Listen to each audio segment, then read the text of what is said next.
हरे मुरारी हे नाथ नारायण वासुदेव श्रीकृष्ण गोविंद हरे मुरारी हे नाथ नारायण वासुदेव श्रीकृष्ण गोविंद हरे मुरारी हे नाथ नारायण वासुदेव श्रीकृष्ण गोविंद हरे मुरारी हे नाथ नारायण वासुदेव हे नाथ नारायण वासुदेव हे नाथ नारायण वासुदेव।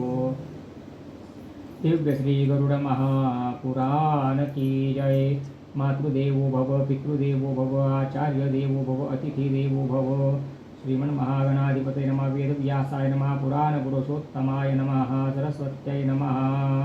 श्रोता वक्तान श्री पांडुरंग समर्थ दिव्य श्री गरुड महापुराण की जय। श्रोते हो, आपण श्रवण करत आहात दिव्य श्री गरुड पुराण। या ग्रंथाला या पुराणाला असं गरुड पुराण का म्हणतात बरं? तर गरुड एका पक्षाचं नाव आहे। अर्थातच गरुड जे आहेत ते भगवंताचं वाहन आहेत, वैनतेय आहेत, खगेश्वर आहेत, सुवर्ण पक्ष आहेत आणि पक्षीराज आहेत। सगळ्या पक्षांचे राजे गरुडजी आहेत। गरुड पुराण सूतक काळात श्रवण करण्याचा विधी सांगितलेला आहे।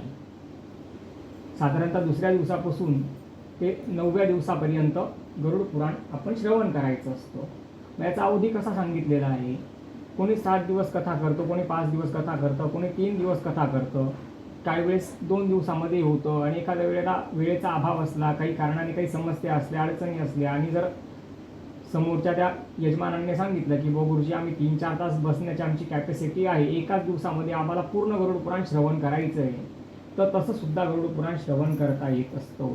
गरुड पुराण श्रवण करण्याचे अनेक सारे फायदे आहेत।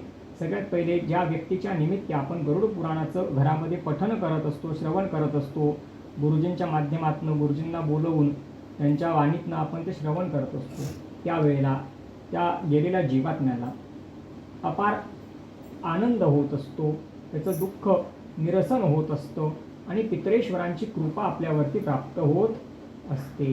विद्यार्थ्यांना विद्या प्राप्त होते, धनार्थाला धन प्राप्त होतं, विजयार्थाला विजय प्राप्त होतो, ब्राह्मणाला लौकिक प्राप्त होतो, कीर्ती प्राप्त होते, वैभव प्राप्त होतं, त्याचा मान सन्मान आणि प्रतिष्ठा ही उत्तरोत्तर वाढत जाते।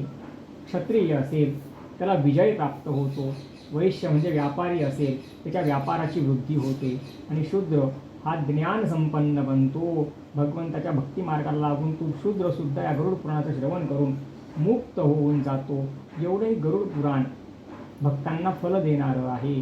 त्यातल्या त्यात गरुड नारायणांची कृपा होते आणि गरुड पुराण श्रवण करणारा व्यक्ती निष्पाप होऊन जातो, तो सतशील बनतो, तो सत्पात्री बनतो आणि विवेकी बनतो, निष्पाप बनतो। आणि जो व्यक्ती निष्पाप बनतो तो व्यक्ती सहज भगवंताची भक्ती करून मुक्तीला प्राप्त करून घेत असतो। श्रोते हो, आपण ज्या भगवंताच्या कथा श्रवण करतो ना, त्या कानांच्या माध्यमातून श्रवण केलेल्या कथा आपल्या मनाच्या मंदिरामध्ये साठवायच्या असतात। म्हणजे आपल्या मनामध्ये भक्तीचा दीपक त्या भगवंताच्या श्रवण केलेल्या कथा प्रज्वलित करत असतात। ज्याच्या मनामध्ये भक्तीचा दीपक प्रज्वलित होतो असा व्यक्ती या भवसागरातनं तरून जातो। तो जो या भवसागरात या संसाराच्या सागरात तरून गेला तो खऱ्या अर्थाने डुबून जातो आणि जो भगवंताच्या भक्तीच्या सागरामध्ये डुबून गेला आहे तो खऱ्या अर्थाने तरून जातो। ज्याप्रमाणे 4 वर्णांमध्ये ब्राह्मण श्रेष्ठ आहे, नद्यांमध्ये गंगा श्रेष्ठ आहे, देवतांमध्ये विष्णू श्रेष्ठ आहे, चक्रामध्ये अस्त्रांमध्ये सुदर्शन चक्र श्रेष्ठ आहे, त्याचप्रमाणे श्रोते हो, सगळ्या पुराणांमध्ये सगळ्यात श्रेष्ठ पुराण जर कोणतं असेल तर ते आहे दिव्य श्री गरुड पुराण। बघा ना, महर्षींनी जवळजवळ 17 पुराणं लिहिले, कुठल्याही पुराणाला दिव्य शब्दाने संबोधित केलं नाही। श्रीमद भागवत महापुराण, श्रीमद शिवपुराण, श्रीमद पद्मपुराण।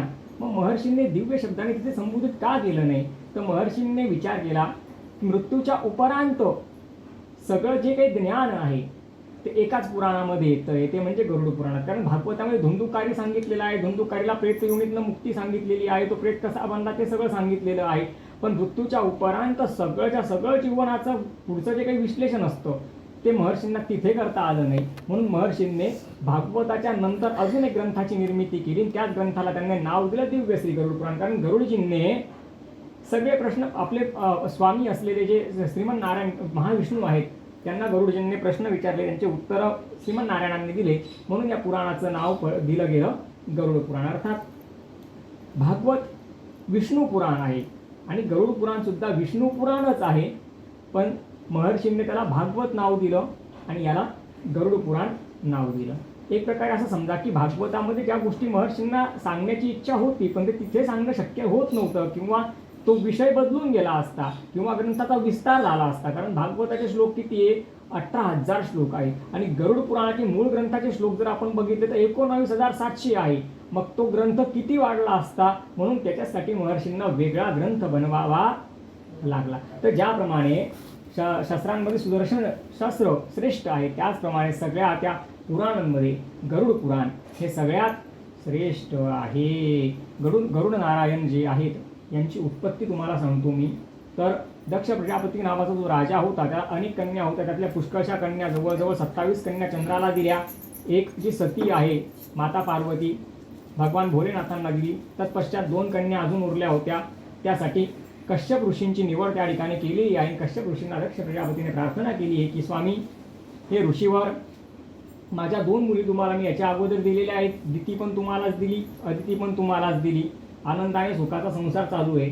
माझ्या सगळ्या मुलींचे विवाह झाले, सगळा आनंदी आनंद आहे. पण माझ्या 2 मुलींची मला अजून चिंता लागलेली आहे आणि मला तुमच्यापेक्षा सत्पात्र व्यक्ती सापडत नाही की ज्याला माझ्या गुणवान कन्येचं मी दान करू शकतो. म्हणून माझ्या अगोदरच्या 2 कन्या तुम्ही स्वीकारल्या, तर पश्चात अजून ज्या 2 कन्या आहेत त्या पण तुम्हीच त्यांचा स्वीकार करा. म्हणून कश्यप ऋषींनी त्यांच्याशी विवाह केला. एकीचं नाव होतं विनीता, छोटीचं नाव विनीता होतं आणि मोठीचं नाव जे होतं ते कद्रूपा नाव होतं. त्यांच्याशी विवाह झाला. तत्पश्चात विनीता कद्रूची होती, तिला जवळजवळ 9 पुत्र झाले. भगवान भोलेनाथांची उपासना केली. भगवान भोलेनाथ प्रसन्न झाले. भोलेनाथांना सांगितलं मला अभय पाहिजे आणि अभय नाही तर आम्हाला तुमच्या एवढं समीप राहायचं आहे की तुमच्यामध्ये आणि आमच्यामध्ये हवा सुद्धा पास व्हायला नको. अर्थातच भगवंतांनी त्यांना आपल्या अंगावरती धारण केलं. कोणी जटेवरती आहे, कोणी गळ्यामध्ये आहे, कोणी पोटाला आहे, कोणी पायामध्ये आहे, कोणी कमरेला आहे. म्हणजे काय? नवनाथ. त्यांनी मनसा देवीची पण उपासना केली. मनसा देवीला पण प्रसन्न केलं होतं. मनसा देवी म्हणजे माता पार्वतीचं स्वरूप आहे. तर त्यांना प्रसन्न केलं आणि तेव्हापासून बघा तुम्ही साधा भोलेनाथांचा फोटो असेल तरी शेषनागाशिवाय त्या भुजंगाशिवाय तो फोटो नाही आहे.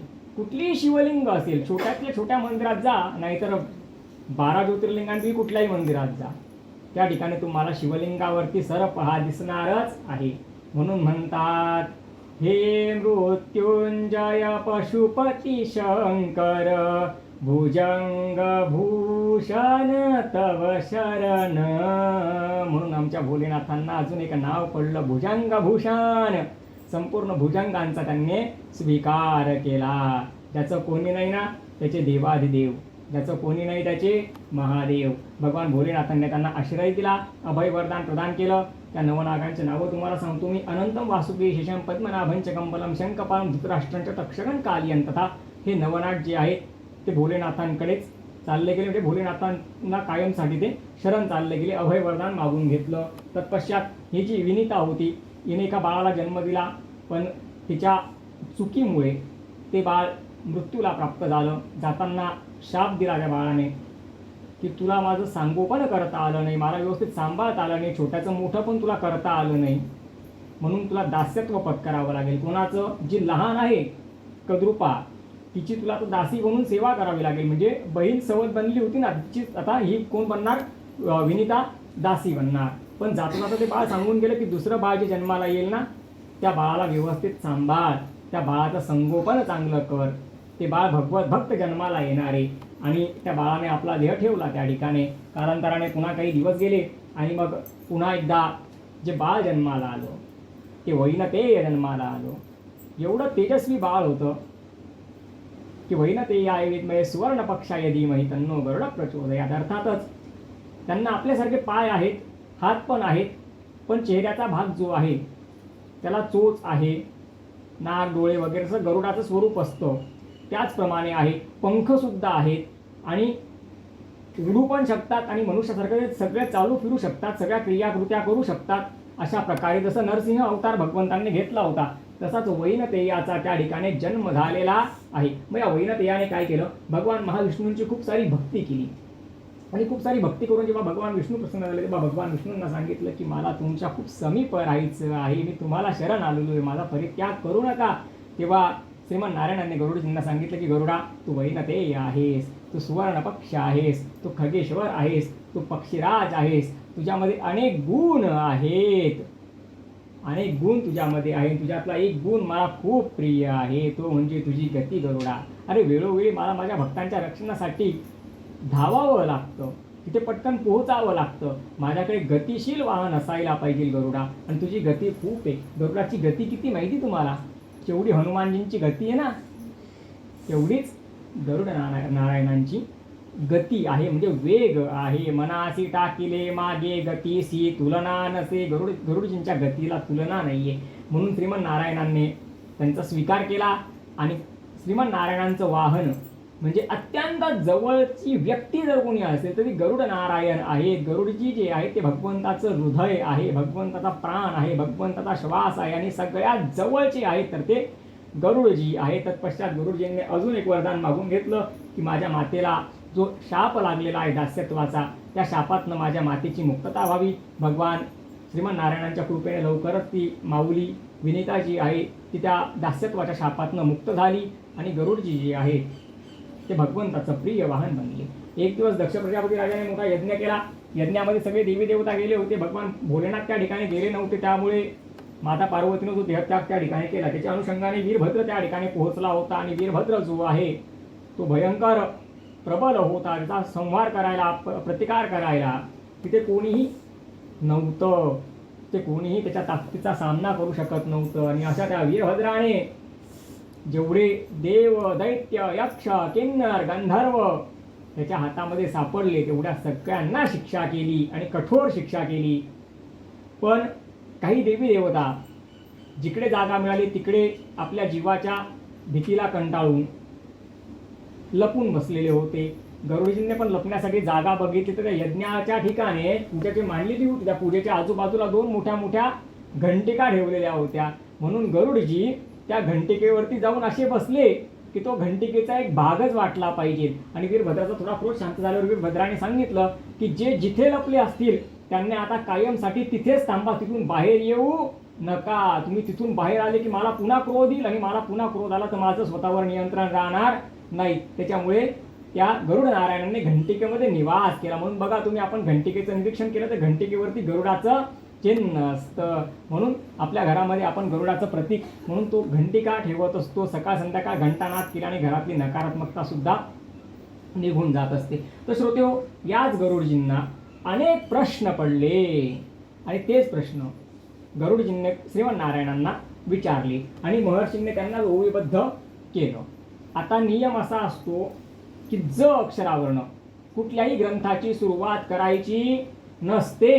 का तर ज हे दग्ध अक्षर आहे आणि ते दग्ध अक्षर असल्यामुळे दग्ध अक्षरावरून कुठल्याही ग्रंथाची सुरुवात केली जात नाही. आणि महर्षी जेव्हा ग्रंथ लिहायसाठी बसले तेव्हा महर्षींनी सुरुवात नेमकी ज अक्षरावरूनच केली. महर्षींना अनेक लोकांनी विचारलं, महर्षी तुम्ही स्वतः नियम बनवले, तुम्ही वेदव्यास आहात, महर्षी आहात, ज्ञानी नामक गण्यम आहात, तुमच्या एवढं ज्ञान कोणाकडे हो? 17 पुराण लिहून तुम्ही 18वं पुराण सुद्धा लिहिलं आणि एक एक पुराणाचे श्लोक 18,000 19,000 20,000 एवढे मोठे मोठे पुराण महर्षींनी लिहिले. अरे महर्षींनी महाभारत सांगितलं आणि गणपती बाप्पांनी महाभारत लिहिलं. 10 दिवस आणि 10 रात्र गणपती बाप्पा बसून राहिले होते. महर्षी सांगत होते गणपती बाप्पा लिहित होते. एवढी ज्यांची विद्वत्ता आहे, सगळं विश्व ज्यांना वंदन करतंय, सगळं विश्व ज्यांच्या पुढे नतमस्तक होतंय, अशा महर्षींना काही इतकी छोटी गोष्ट माहीत नसेल का की ज अक्षरावरनं सुरुवात करायची नाही? म्हणून माहिती होतं तरी पण ज अक्षरावरनं सुरुवात केली. काय सुरुवात केली श्रोते हो? जय सद्गुर करपूर गौरा अनन्य भक्तांच्या माहेरा चतुरार्णादी सुरवरा स्मरहरा अगम्य तू. कुठून सुरुवात केली? जय सद्गुर करपूर गौरा. महर्षींना विचारलं, महर्षी सगळं माहिती असून ज अक्षरावरून सुरुवात का हो? महर्षी म्हटले भागवताच्या पहिल्या स्कंदाच्या पहिल्या श्लोकाची सुरुवात पण मी जच अक्षरावरनं केली म्हणजे जन्माद्यस्य. भागवताचा पहिला श्लोक आहे. महर्षींना विचारला असं का, ते सांगा ना तुम्ही, ते का बरं सांगत नाही. महर्षी म्हटले अरे बाबा, हे पुराण लिहिले केव्हा मी, हे दोघं पुराण कलिकालामध्ये मी लिहिले. जेव्हा कलियुग लागणार होता तेव्हा मी ते पुराण लिहिले. आणि कलिकाळात लोकांची अवस्था कशी आहे, जो तो दग्ध होतोय. कोणाला तणाची चिंता आहे, कोणाला धनाची चिंता आहे, कोणाला मनाची चिंता आहे, कोणाला प्रपंचाची चिंता आहे, कोणाला नोकरीची चिंता आहे, कोणाला कामाची, धंद्याची, उद्योगाची, व्यवसायाची, मुलांच्या लग्नांची, मुलांच्या शिक्षणाची, नाना प्रकारच्या चिंता आहेत. घर दग्ध होतंय, गल्ली दग्ध होते, शहर दग्ध होतंय, संपूर्ण हे विश्व कसं व्हायला लागलंय, दग्ध व्हायला लागलंय. आपण थोडंसं न्यूज चॅनल लावलं की लगेच बातम्या चालू होतात. इकडे रेल्वेमध्ये आग, तिकडे अमुक, तिकडे ढमुक, तिकडे काय म्हणे प्लेनच क्रॅश झालं. बरोबर. मग काय होतंय, सगळं दग्ध व्हायला लागलेलं आहे. कोणी कशाने दग्ध होतं, कोणी कशाने दग्ध होतंय. दग्ध दोन प्रकारे माणूस होतं. एक चिंता, काळजी जी असते तिच्याने मनुष्य दग्ध होतो, आणि दुसरा अग्नीनेही मनुष्य दग्धच होतो. मग यांचा दग्ध दाह शांत करायचा आहे तर त्याच्यावरती रामबाण उपाय म्हणजे त्या दग्धाक्षरावरच ग्रंथांची सुरुवात करायची. म्हणून महर्षींनी त्या ज अक्षरावरनं ग्रंथाची सुरुवात केली. आणि एक दिवस काय झालं श्रोते हो, सहस्र वर्ष चालणारा एक यज्ञ नैमिषारण्यामध्ये चालू होता. त्यावेळेला त्या ठिकाणी यज्ञ संपल्यानंतर संध्याकाळी संध्या स्नान, उपासना आणि भोजन वगैरे सगळं झाल्यानंतर एक व्यासपीठ बनवलं जात असायचं. आणि रोज नवीन कोणीतरी श्रोतवक्ता त्या व्यासपीठावरती बसायचा. आणि त्याला बाकीचे जे ऋषी मंडळी होते 88,000 ऋषी, त्यामधनं एक एक एक उठून क्रमशः प्रश्न विचारायचे. तर श्रोते हो, त्या नैमिषारण्यामध्ये शौनकादी ऋषींना प्रश्न विचारला गेला. नैमिषारण्ये सूतमुनी पुराण सांगे अनुदिनी, तो कोणे एके दिनी व्यासासनी वैसला. तया ते ऋषी शौनकादिक प्रश्न करीते झाले सम्यक, यमः सर्वांचा आजू अंतक. यातना अनेक करीतसे तयाच्या लोकाचा विस्तार, आणि जीवांचा आचार देह त्यागिल्या कर्म प्रकार. अरे कैसा नर जीव भोगी तसे. म्हणजे ऋषी हो, आम्हाला प्रश्न पडलेला आहे. हा मनुष्य जीवन जगतो आणि जीवन जगल्यानंतर जीवनामध्ये तर हा नाना प्रकारचे दुःख भोगतो म्हणे. जीवनामध्ये पण काही सुख, तर जसं आपण म्हणतो ना की मृगजल असतं तसं हा संसार आहे. असं वाटतं की उद्याचा दिवस तरी सुखाचा होईल, परवाचा दिवस तरी सुखाचा होईल. पण श्रोते होतं काय माहिती का, सुख सुख सुख म्हणता दुःख ठाकोनी आले, भजन सकळ गेले चित्त दुश्चित्त झाले. भ्रमित मन कळेना हित ते आकळेना, तुझ विन मज रामा कंठवेना. सुख सुख म्हणता दुःख ठाकोनी आले. या प्रपंचामध्ये सुख खऱ्या अर्थाने नाहीच. ज्याला आपण सुख म्हणतो ना ते फक्त क्षणिक सुख असतं, ते शाश्वत सुख म्हटलं जात नाही. आणि या सुखाच्या लोभापोटी संपूर्ण जीवन मनुष्य दुःखामध्ये व्यतीत करतो. आणि छोट्या छोट्या लोभापायी, छोट्या छोट्या आशेंपायी त्याच्या हातून नाना प्रकारचे पातक होत असतात. आणि त्या पातकांच्या अनुषंगाने मृत्यूच्या उपरांत जीवनामध्ये सुद्धा त्याला नाना प्रकारचे दुःख हे भोगावे लागतात. क्षणिक सुखासाठी आपुल्या कुणी होतो नीती भ्रष्ट, कुणी त्यागी जीवन आपले दुःख जगी करण्या नष्ट. देह करी जे जे काही आत्मा भोगितो नंतर, जैसे ज्याचे कर्म तैसे फल देतो रे ईश्वर. तर हा देह जे जे काही करतो ते सगळ्या पापाचे किंवा पुण्याचे फलित भोगायला मात्र ते आत्म्यालाच भोगावे लागतात. कारण आत्मा यंत्र आरूढ, तो आत्मा या शरीररूपी यंत्रामध्ये आरूढ आहे. त्याने निर्देश केल्याशिवाय ते शरीर पाप किंवा पुण्य करू शकत नाही. लोभ सुद्धा निर्माण होतो, तो कोणामध्ये निर्माण होतो, त्या आत्म्यामध्ये तो लोभ निर्माण होतो. आणि लोभ असं म्हणतात की तो पापाचा पण बाप सांगितला गेलेला आहे. तर अशा प्रकारे हे मनुष्य मृत्यूच्या उपरांत सुद्धा दुःख भोगतात.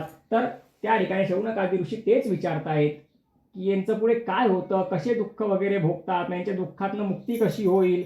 आणि हे सगळे प्रश्न शौनकादी ऋषींना विचारण्याच्या सुद्धा खूप अगोदरच गरुड नारायणांनी आपले स्वामी श्रीमन नारायण जे आहेत त्यांना विचारलेले होते. गरुडजी म्हणतायत की हे प्रभू, जेथे प्रीती पापी जन तेथे नाही माझे गमन, या हेतूने तुम्हा लागून प्रभू प्रश्न करीत असे. प्रभू, जिथे पापी जीवांना पीडा दिली जाते, त्यांना यातना दिल्या जातात, त्या यमपुराला माझं कधीच जाणं झालेलं नाही. ते यमपूर कसं आहे, ते यम कशी आहे, ते याम्यपूर कसं आहे, त्याबद्दल कृपा करून तुम्ही मला सांगा. बघा ना प्रभू, हे मनुष्य खरोखर अधम आहेत, खरोखर पापी आहेत. ज्या मनुष्याला भगवंता तुम्ही एवढं सुंदर जीवन दिलेलं आहे की बडे भाग्य माणूस तन पावा, सुरदुर्लभ सब ग्रंथ न गावा.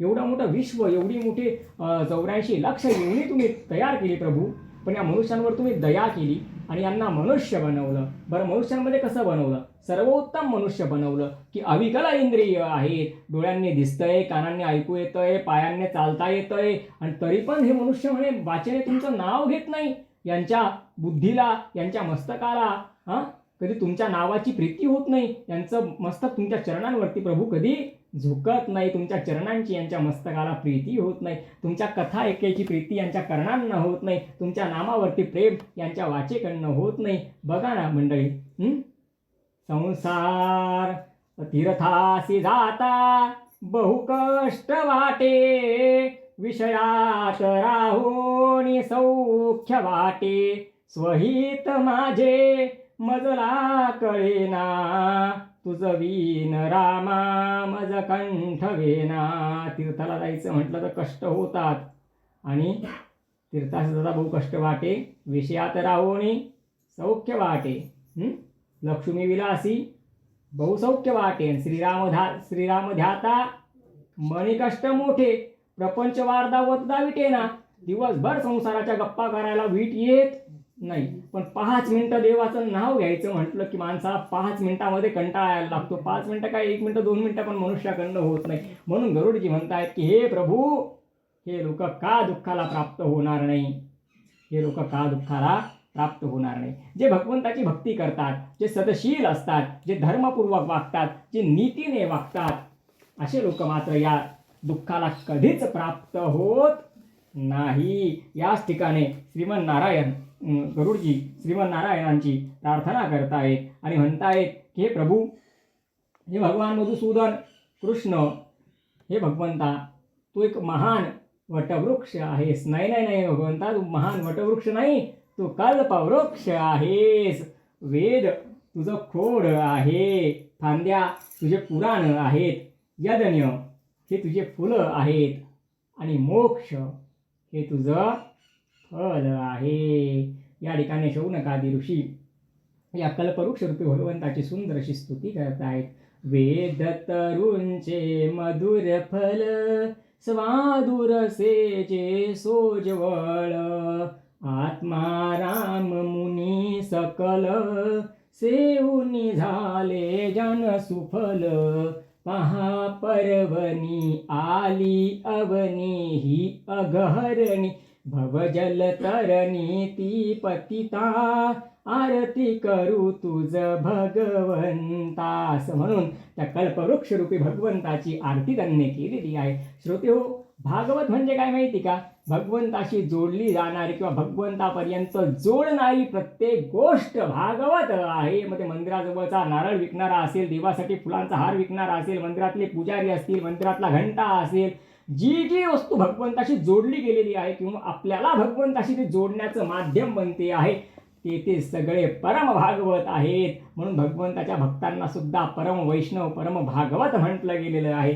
याच ठिकाणी श्रीमन्नारायण गरुडजींना सांगता की गरुडा, मनुष्य श्रवण तर करतो, पण श्रवणाचे त्याला 3-4 अंग जे सांगितले ते त्याला माहीत नसतात. मग श्रवणाचे अंग श्रीमन्नारायण गरुडजींना सांगते, गरुडा सगळ्यात पहिले श्रवण आहे की शांत चित्ताने श्रवण करा. मग श्रवण केल्यानंतर त्याच्यावरती चिंतन करा, चिंतन केल्यानंतर त्याच्यावरती निरिध्यासन करा, आणि निरिध्यासन केल्यानंतर स्वतःवर त्याचं आत्मपरीक्षण करून बघा. जर भगवंताच्या कथा ऐकून सत्संग करून आपल्यामध्ये सुधारणा होत नसेल, आपल्यामध्ये बदल होत नसेल, तर मात्र मग ते श्रवण केलेलं आपल्या सार्थकी लागत नाही. म्हणून या ठिकाणी श्रीमन्नारायणांना गरुडजी म्हणतायत की पद्भ्याम चरणाभ्याम रक्षिती पाद पहा. हे भगवंता, ज्याप्रमाणे वृक्ष सगळ्यांना आश्रय देतो, सगळ्यांचं कल्याण करतो, सगळ्यांवरती परोपकार करतो, त्याचप्रमाणे प्रभू तुम्ही सुद्धा सगळ्यांना आश्रय देतात आणि सगळ्यांचं कल्याण करतात. आम्ही असं ऐकलंय प्रभू, तुमची भक्ती करणारे या भवसागरातनं तरून जातात, पण तुमची भक्ती न करणारे लोक मात्र नरकात जातात. त्यावर श्रीमन्नारायण म्हणतायत गरुडा, यात काहीच शंका नाहीये, कारण माझी भक्ती हे एकमात्र साधन आहे की ज्याच्याने मनुष्याला सद्गती प्राप्त होऊ शकते. याच ठिकाणी श्रीमन्नारायण गरुडजींना सांगताय की गरुडा, मी कृष्ण अवतारामध्ये खूप कमी लोकांना तारलं रे, मी राम अवतारामध्ये खूप कमी लोकांना तारलं, पण अनाधी काळापासून माझं नाम लाखो लोकांना तारत आलंय गरुडा. म्हणून माझ्या नामाची ज्याला प्रीती झाली त्याच्या यातना नष्ट पावतात, त्याला यमदाचनी भोगावी लागत नाही. पण ज्याला माझ्या नावाची प्रीती झाली नाही, ज्याला माझी भक्ती प्राप्त झाली नाही, जो माझी भक्ती करू शकला नाही, अशा लोकांना मात्र गरुडा निश्चित नरकात जावं लागतं. अर्थातच यम सुद्धा आपल्या दूतांना सांगतात की जे सतशील आहेत, भगवंताशी जोडले गेलेले आहेत, भगवंताची भक्ती करणारे लोक आहेत, भगवंताला स्मरण करणारे लोक आहेत, अशा लोकांच्या वाटी तुम्ही स्वप्नात सुद्धा जाऊ नका. आपल्याला जे काम सांगितलं गेलेलं आहे की जे लोक पापाचरण करतात त्यांचे प्राणहरण करण्याची जिम्मेदारी आपल्याला दिलेली आहे. जे भगवंताचे भक्त आहे, ते ज्या देवाचे भक्त आहे, तो देव त्याचे दूत, म्हणजे विष्णू असतील तर विष्णुगण पाठवतील, विष्णुदूत पाठवतील, शिव असतील तर शिवांचे शिवगण येतील आणि त्याला सुखपूर्वक स्वर्गाला घेऊन जातील. पण त्या पुण्यात्मा पुरुषांचे प्राणहरण करायला तुम्ही जाऊ नका, असं यमराज सुद्धा आपल्या दूतांना सांगतात. मग शरीरातून प्राण कसा बाहेर पडतो बघा श्रोते हो. या मनुष्याच्या जन्माच्या किती अवस्था आहे माहिती का तुम्हाला? एकूण सगळ्या मिळून अवस्था किती आहे? 9 अवस्था आहेत. 9 अवस्थांमध्ये कोणती कोणती अवस्था आहे बरं? तर सगळ्यात पहिले बाल अवस्था आहे. कोणती अवस्था आहे? बाल, छोटंसं बाळ असतं, बाळ अवस्था आहे. मग कुमार अवस्था आहे, थोडंसं मोठं होतं, चाला फिरायला लागतं, माझा मित्र, माझी मैत्रीण, हे माझं ते माझं ते माझं, या मोहमायेमध्ये आसक्त व्हायला लागतो. अजून पुढची अवस्था सांगितली तिसरी, युवा अवस्था. त्याच्यामध्ये माणूस धनार्जन करतं, संसार करतं आणि हळूहळू काय, मग नातू पंतू म्हणजे वृद्ध अवस्था चालू होऊन जाते. आणि वृद्ध अवस्थेनंतरची एक अवस्था अशी पण येते श्रोते हो, आतुर अवस्था.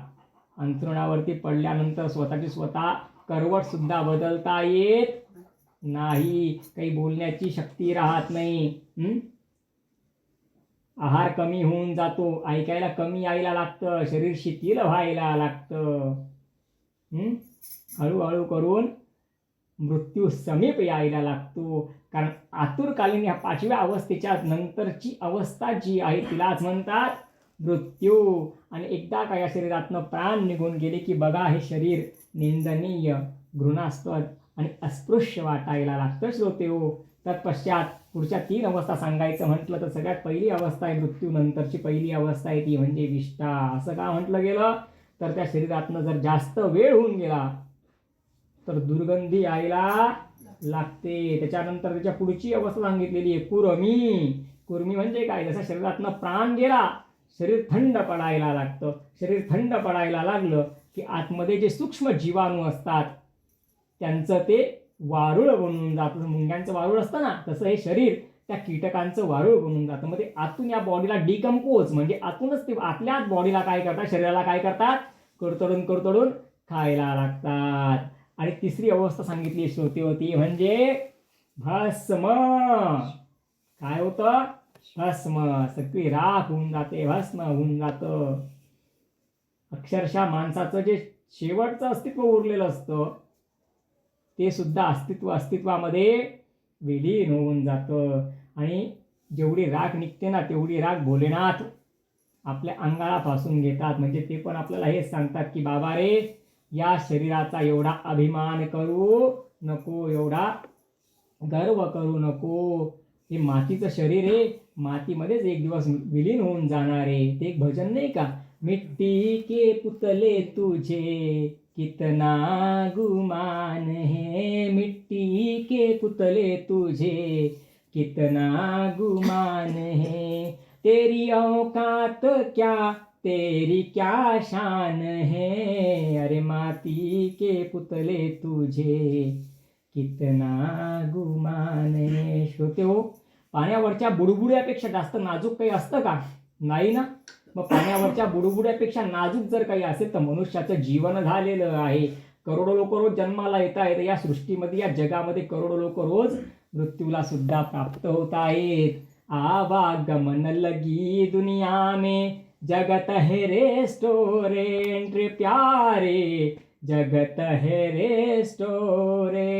हे जग एखाद्या हॉटेल सारखं आहे. ज्यांना भूक लागली ते हॉटेलमध्ये येत आहेत, ज्यांचं पोट भरलं ते हॉटेलमधनं बाहेर जात आहेत. एकाच गल्लीमध्ये ज्या दिवशी एखादा व्यक्ती देह ठेवतोय त्याच दिवशी त्याच घरांच्या आजूबाजूला कुठेतरी एखादं बाळ जन्माला येतच ना. मग काय, आवागमन लगी दुनिया में, जगत है रेस्टोरेंट. जीवन हे चक्र सृष्टीचं अशाच पद्धतीने चालू राहत असतं. म्हणून प्राण शरीरातनं बाहेर पडताना तो जो मनुष्य आहे आपल्या नातेवाईकांनी वेढलेला असतो.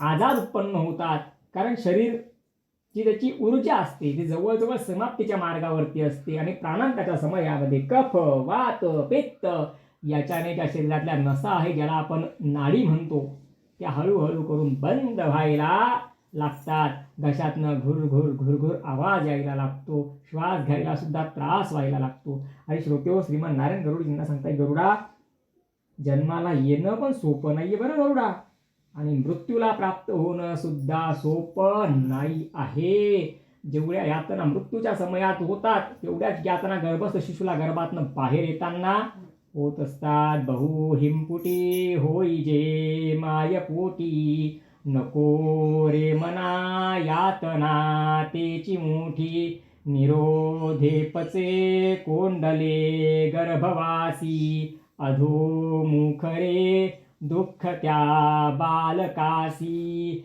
श्रोतेहो, पायामध्ये घुसलेला काटा बिना यातना बिना कष्ट पायातनं निघत नाही. मातेच्या गर्भामध्ये आपण उदरामध्ये असतो तेव्हापासून जो आत्मा चैतन्य रूपाने आपल्यामध्ये विद्यमान झालेला असतो, हा आत्मा एकाएकी शरीर सोडायला तयार होत नाही. यम त्याला पाशामध्ये बाध्य करतात आणि अक्षरशः पायातला काटा ओढून काढावा तसा तो जीवात्मा या शरीरातनं पाशामध्ये बाध्य करून ओढून काढला जातो. तेव्हा श्रीमान नारायण सांगता, गरुडा अरे हजारो विंचू एकाच वेळेला एकाच जागी डमुश केल्यानंतर या यातनांचा कल्लोळ होईल. तेवढ्या यातनांची कल्पना केली तरी अपूर्ण आहे गरुडा. एवढा त्रास प्राणांताच्या समयी होतो, एवढा त्रास प्राणांताच्या समयी होत असतो. आणि असा आपल्या पैष्ट बंधू बांधव नातेवाईकांनी वेढलेला तो जीव बघता बघता बघता बघता त्याचा श्वास थांबतो आणि सगळ्यांच्या देखत तो मृत्यूला प्राप्त होऊन जातो. आजपर्यंत या मृत्यूला विकत घेणाऱ्या भूमीवरती कोणीही जन्माला आलेला नाही. तुम्ही रतन टाटांचं नाव ऐकलं असेल. टाटा इंडस्ट्रीज खूप मोठी आहे, म्हणजे अब्जोपती आहेत. मृत्यूला विकत घेऊ शकले का? नाही घेऊ शकले. लता मंगेशकर सगळेच त्यांचे गाणे ऐकतात. आज बरेच वर्ष झाले पण आजही आपल्या स्मरणामध्ये त्या आहेत. मग ज्यांचं स्वतःचं मंगेशकर हॉस्पिटल आहे त्या मृत्यूला विकत नाही घेऊ शकल्या. तुमच्या माझ्यासारख्यांची काय गोष्ट. जीवासवे जन्मे मृत्यू जोड जन्मजात, दिसे भासते ते सारे विश्वनाशवंत. काय शोक करसी वेड्या स्वप्नीच्या फलांचा, पराधीन आहे जगती पुत्र मानवाचा. काय शोक करसी वेड्या स्वप्नीच्या फुलांचा. आत्ता 2-4-8 दिवस अगोदर जो व्यक्ती आपल्या सोबत होता आपल्यासाठी तो फक्त स्वप्न म्हणून बसलेला आहे हो. जन्म, मृत्यू आणि विवाह या 3 गोष्टी कोणाचाच बस चालत नाही, कोणाच्या त्यात हातात नाहीये. जन्म विवाह मरण गती सोई, जहाँ जस लिखा तहाँ तस होई. जन्म, विवाह आणि मृत्यू हे कोणाच्या हातामध्ये नाही. आणि असा तो मनुष्य जेव्हा प्राण त्याग करतो तेव्हा त्याला त्या भयानक यमदूत दिसतात. त्या यमदूतांचं स्वरूप बघून त्यांचे रक्तवर्णाचे ते नेत्र, 20-20, 25-25 फुटाचे उंच बलदंड, यमदूत हातामध्ये पाश अंकुश धारण केलेले, अशा त्या भयंकर यमदूतांना बघून तो मनमूत्र त्याग करतो. प्राणांताच्या समयामध्ये त्याचे डोळे सुद्धा उलटे होऊन जातात आणि अशा प्रकारे मोठ्या कष्टपूर्वक तो प्राण शरीरातनं बाहेर पडतो आणि शीघ्र गतीने ते यमलोकाला त्याला घेऊन जातात. मग त्या ठिकाणी यमदरबार, यमराज वगैरे तो सगळ्यांना बघतो, चित्रगुप्त आदी सगळ्यांना बघतो, भीतीने थरथर कापतो. तेव्हा त्याला यमाचे दूत सांगतात, यमराज सांगतात की तुझी अजून पण तुझ्या संसारामधली, प्रपंचामधली आसक्ती गेली नाही ना, जा 13 दिवसांपर्यंत तुझ्या घराच्या अवतीभोवती तू फिर, तिथे राहा. तुला जो तुझ्या प्रपंचाचा आनंद घ्यायचा आहे, तुझी तृष्णा अजून पूर्ण झाली नाही, बघ एवढ्या वर्षात जी तृष्णा पूर्ण झाली नाही, एवढ्या 12-13 दिवसामध्ये पूर्ण होईल तर प्रयत्न करून बघ, असं म्हणून त्याला पुन्हा 13 दिवसांपर्यंत त्याच्या घराजवळ सोडून दिलं जात असतं. मग अदृश्य रूपाने ते आपल्या घराच्या आजूबाजूलाच असतात. त्याच्यामुळे एवढ्या 10 दिवसांमध्ये घरामध्ये बोलताना सुद्धा अतिशय हळू आवाजामध्ये आणि मधुर भाषेने, किंवा कोणावर चिडायचं नाही, का याचा त्यांना त्रास होतो. ते म्हणतात की आम्ही असताना पण तुम्ही तसेच वागले आणि आम्ही गेल्यानंतर तुमच्यावर जबाबदाऱ्या पडल्यानंतर पण तुम्ही तसेच वागताय, तुम्ही स्वतःमध्ये बदल कधी करणार आहे, असं म्हणून त्यांना त्रास होतो. म्हणून या गोष्टी पाळायच्या. तत्पश्चात आपल्या माठाखाली पाणी जमतं ना, त्या भांड्यामध्ये माठातलं टिप टिप टिप टिप पाणी, ते पाणी जे जमलेलं असतं ते सकाळी पारशाने उठल्यानंतर, दरवाजा उघडल्यानंतर उंबरठ्यावरती प्रोक्षण करायचं असतं. मग खाली ओट्यावर म्हणा, पायांवर, थोडंसं अंगणामध्ये वगैरे ते प्रोक्षण करून संपवून टाकायचं असतं. त्याच्याने या गेलेल्या प्रेताची तृप्ती होत असते. आणि हास्य, लास्य, गीत, गायन, वादन, जोक, मोठ्या मोठ्या हसणं वगैरे अशा गोष्टी या 10 दिवसांमध्ये वर्ज करायच्या. पक्वान्न सार वर्जावा. आणि मग श्रोते हो, त्याचं स्वगृही पुन्हा आगमन होत असतं. आणि मग मात्र 13 दिवस झाल्यानंतर तो 13व्या दिवशी पुन्हा यमाच्या पाशामध्ये, त्या यमदूतांच्या पाशामध्ये बद्ध होऊन 247 योजनांचं अंतर रोज तो चालत असतो आणि 16 प्रकारचे नगर त्याला लागत असतात. मग सगळ्यात पहिले तो कुठे जाऊन पोहोचतो बरं, तर सौम्यपूर, नंतर सौरीपूर, नंतर नागेंद्र भवन, गंधर्वपूर, शैलागम, क्रौंशपूर, क्रूरपूर, विचित्र भवन. या विचित्र भवनाच्या पुढे वैतरणा नावाची भयंकर अशी नदी, बरं का, तिचं वर्णन आपण दुसऱ्या अध्यायामध्ये बघू. बौभापदपूर, दुःखदपूर, नानाक्रंदपूर, सुतप्त भवन, रौद्रपूर, पयोदर्शन, शीताढ्यपूर आणि शेवटचं कोणतं आहे, बहुभीतीपूर. हे 16वं नगर आहे. तर श्रोते हो, आपण मनुष्य जीवनाच्या 6 अवस्था बघितल्या. मनुष्य या मोहमायेमध्ये कसा वशीभूत होतो आणि कसं आपलं जीवन तो व्यतीत करतो. छोटा असतो तर म्हणतो थोडं मोठा झाल्यावर देवदेव करेल, मोठा झाला की म्हणतो म्हातारा झाल्यावर देवदेव करेल, म्हातारा झाला की म्हणतो नाही नाही अजून थोडे नातू पंतू वगैरे सांभाळतो आणि मग नंतर मी देवदेव करेल. पण काय होऊन जातं त्याच्यामध्ये,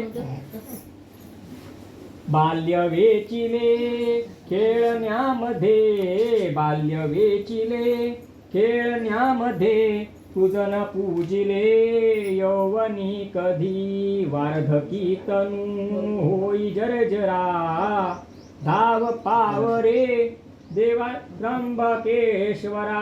म्हातारपणामध्ये शरीर सुद्धा इतकं जर्जर होऊन जातं की मग मात्र मनुष्याकडनं शक्य होत नाही. श्रीमन नारायण गरुडजींना सांगताय, प्रथमे अर्जिता विद्या, द्वितीय अर्जिता धनम, तृतीय अर्जिता पुण्यम. जोपर्यंत वयाची 75 उलटत नाही ना, तोपर्यंत पुण्य सुद्धा अर्जन करून घ्या. त्याच्यानंतर तुमची इच्छा असताना सुद्धा तुम्ही पुण्य अर्जन करू शकणार नाही. तर श्रोते हो, प्राणोत्क्रमण कसं होतं, शरीरातनं प्राण बाहेर पडताना काय यातना होतात, कसं 247 योजन प्रवास करावा लागतो, 16 प्रकारचे नगर कोणते कोणते लागतात, अशा अनेक गोष्टी आपण पहिल्या अध्यायामध्ये बघितल्या. तर दुसऱ्या अध्यायामध्ये आपण बघू. तर श्रोते हो, यमाचा एकूण मार्ग किती माहिती का तुम्हाला, 86,000 किलोमीटर, म्हणजे 15,36,00,000 किलोमीटरचा तो मार्ग आहे. तो दिवस रात्र चालून परिपूर्ण करावा लागतो. त्या मार्गामध्ये असिपत्र नावाचं एक अरण्य आहे, वन आहे. त्या असिपत्र नावाच्या त्या वनामधून जेव्हा रस्त्याने मनुष्य जात असतो तेव्हा त्या असिपत्राच्या तीक्ष्ण पानांनी त्याच्या शरीरावरती अनेक वरखडे होत असतात. शस्त्राप्रमाणे घाव त्याच्या शरीरावरती होत असतात. आणि श्रोते हो, जसं आपल्याकडे आपण अनब्रेकेबल वस्तू बनवतो ना, की जी वस्तू मोडणार नाही, तुटणार नाही, पडली तर फुटणार नाही, तसं मृत्यूच्या पश्चात यातना शरीर प्राप्त होतं. म्हणजे यातना या जशा या देहाला यातना होतात तशाच यातना त्याही देहाला होणार आहे. पण मात्र या देहाला मृत्यू आहे, त्या देहाला मृत्यू नाही. 2 भाग जरी करून टाकले तरी ते पुन्हा जोडले जातात, असं ते यातना शरीर असतं. आणि जर मनुष्य अनब्रेकेबल वस्तू बनवू शकतोय, तर ज्याने खालून वरून एवढं मोठं ब्रह्मांड निर्माण केलेलं आहे, त्याच्याकडे अनब्रेकेबलची सिस्टम नसणार आहे का? त्याच्याकडे त्या भगवंताकडे पण अनब्रेकेबलची सिस्टम आहे. त्यालाच म्हणतात अनब्रेकेबल म्हणजे यातना देह, यातना शरीर. तर ते प्राप्त होत असतं. यातना खूप होतात, पण मात्र एकदा मृत्यू झाल्यानंतर पुन्हा त्या शरीराचा मृत्यू होत नाही. तहसीपत्र वन आहे, त्यामध्ये अनेक ठिकाणी दावाग्नी प्रज्वलित असतो, दावाग्नी लागलेला असतो. त्या दावाग्नीमुळे अतिशय उष्णतेने त्याला मार्गक्रमण करावा लागतो. कुठे कुठे काच आहेत, काटे आहेत, विंचू आहेत, सर्प आहेत, तीक्ष्ण दंत असलेले प्राणी म्हणजे कुत्रे, वाघ, सिंह आदी त्या ठिकाणी आहेत. कधी कधी अंधारमय मार्गातनं मार्गक्रमण करावं लागतं.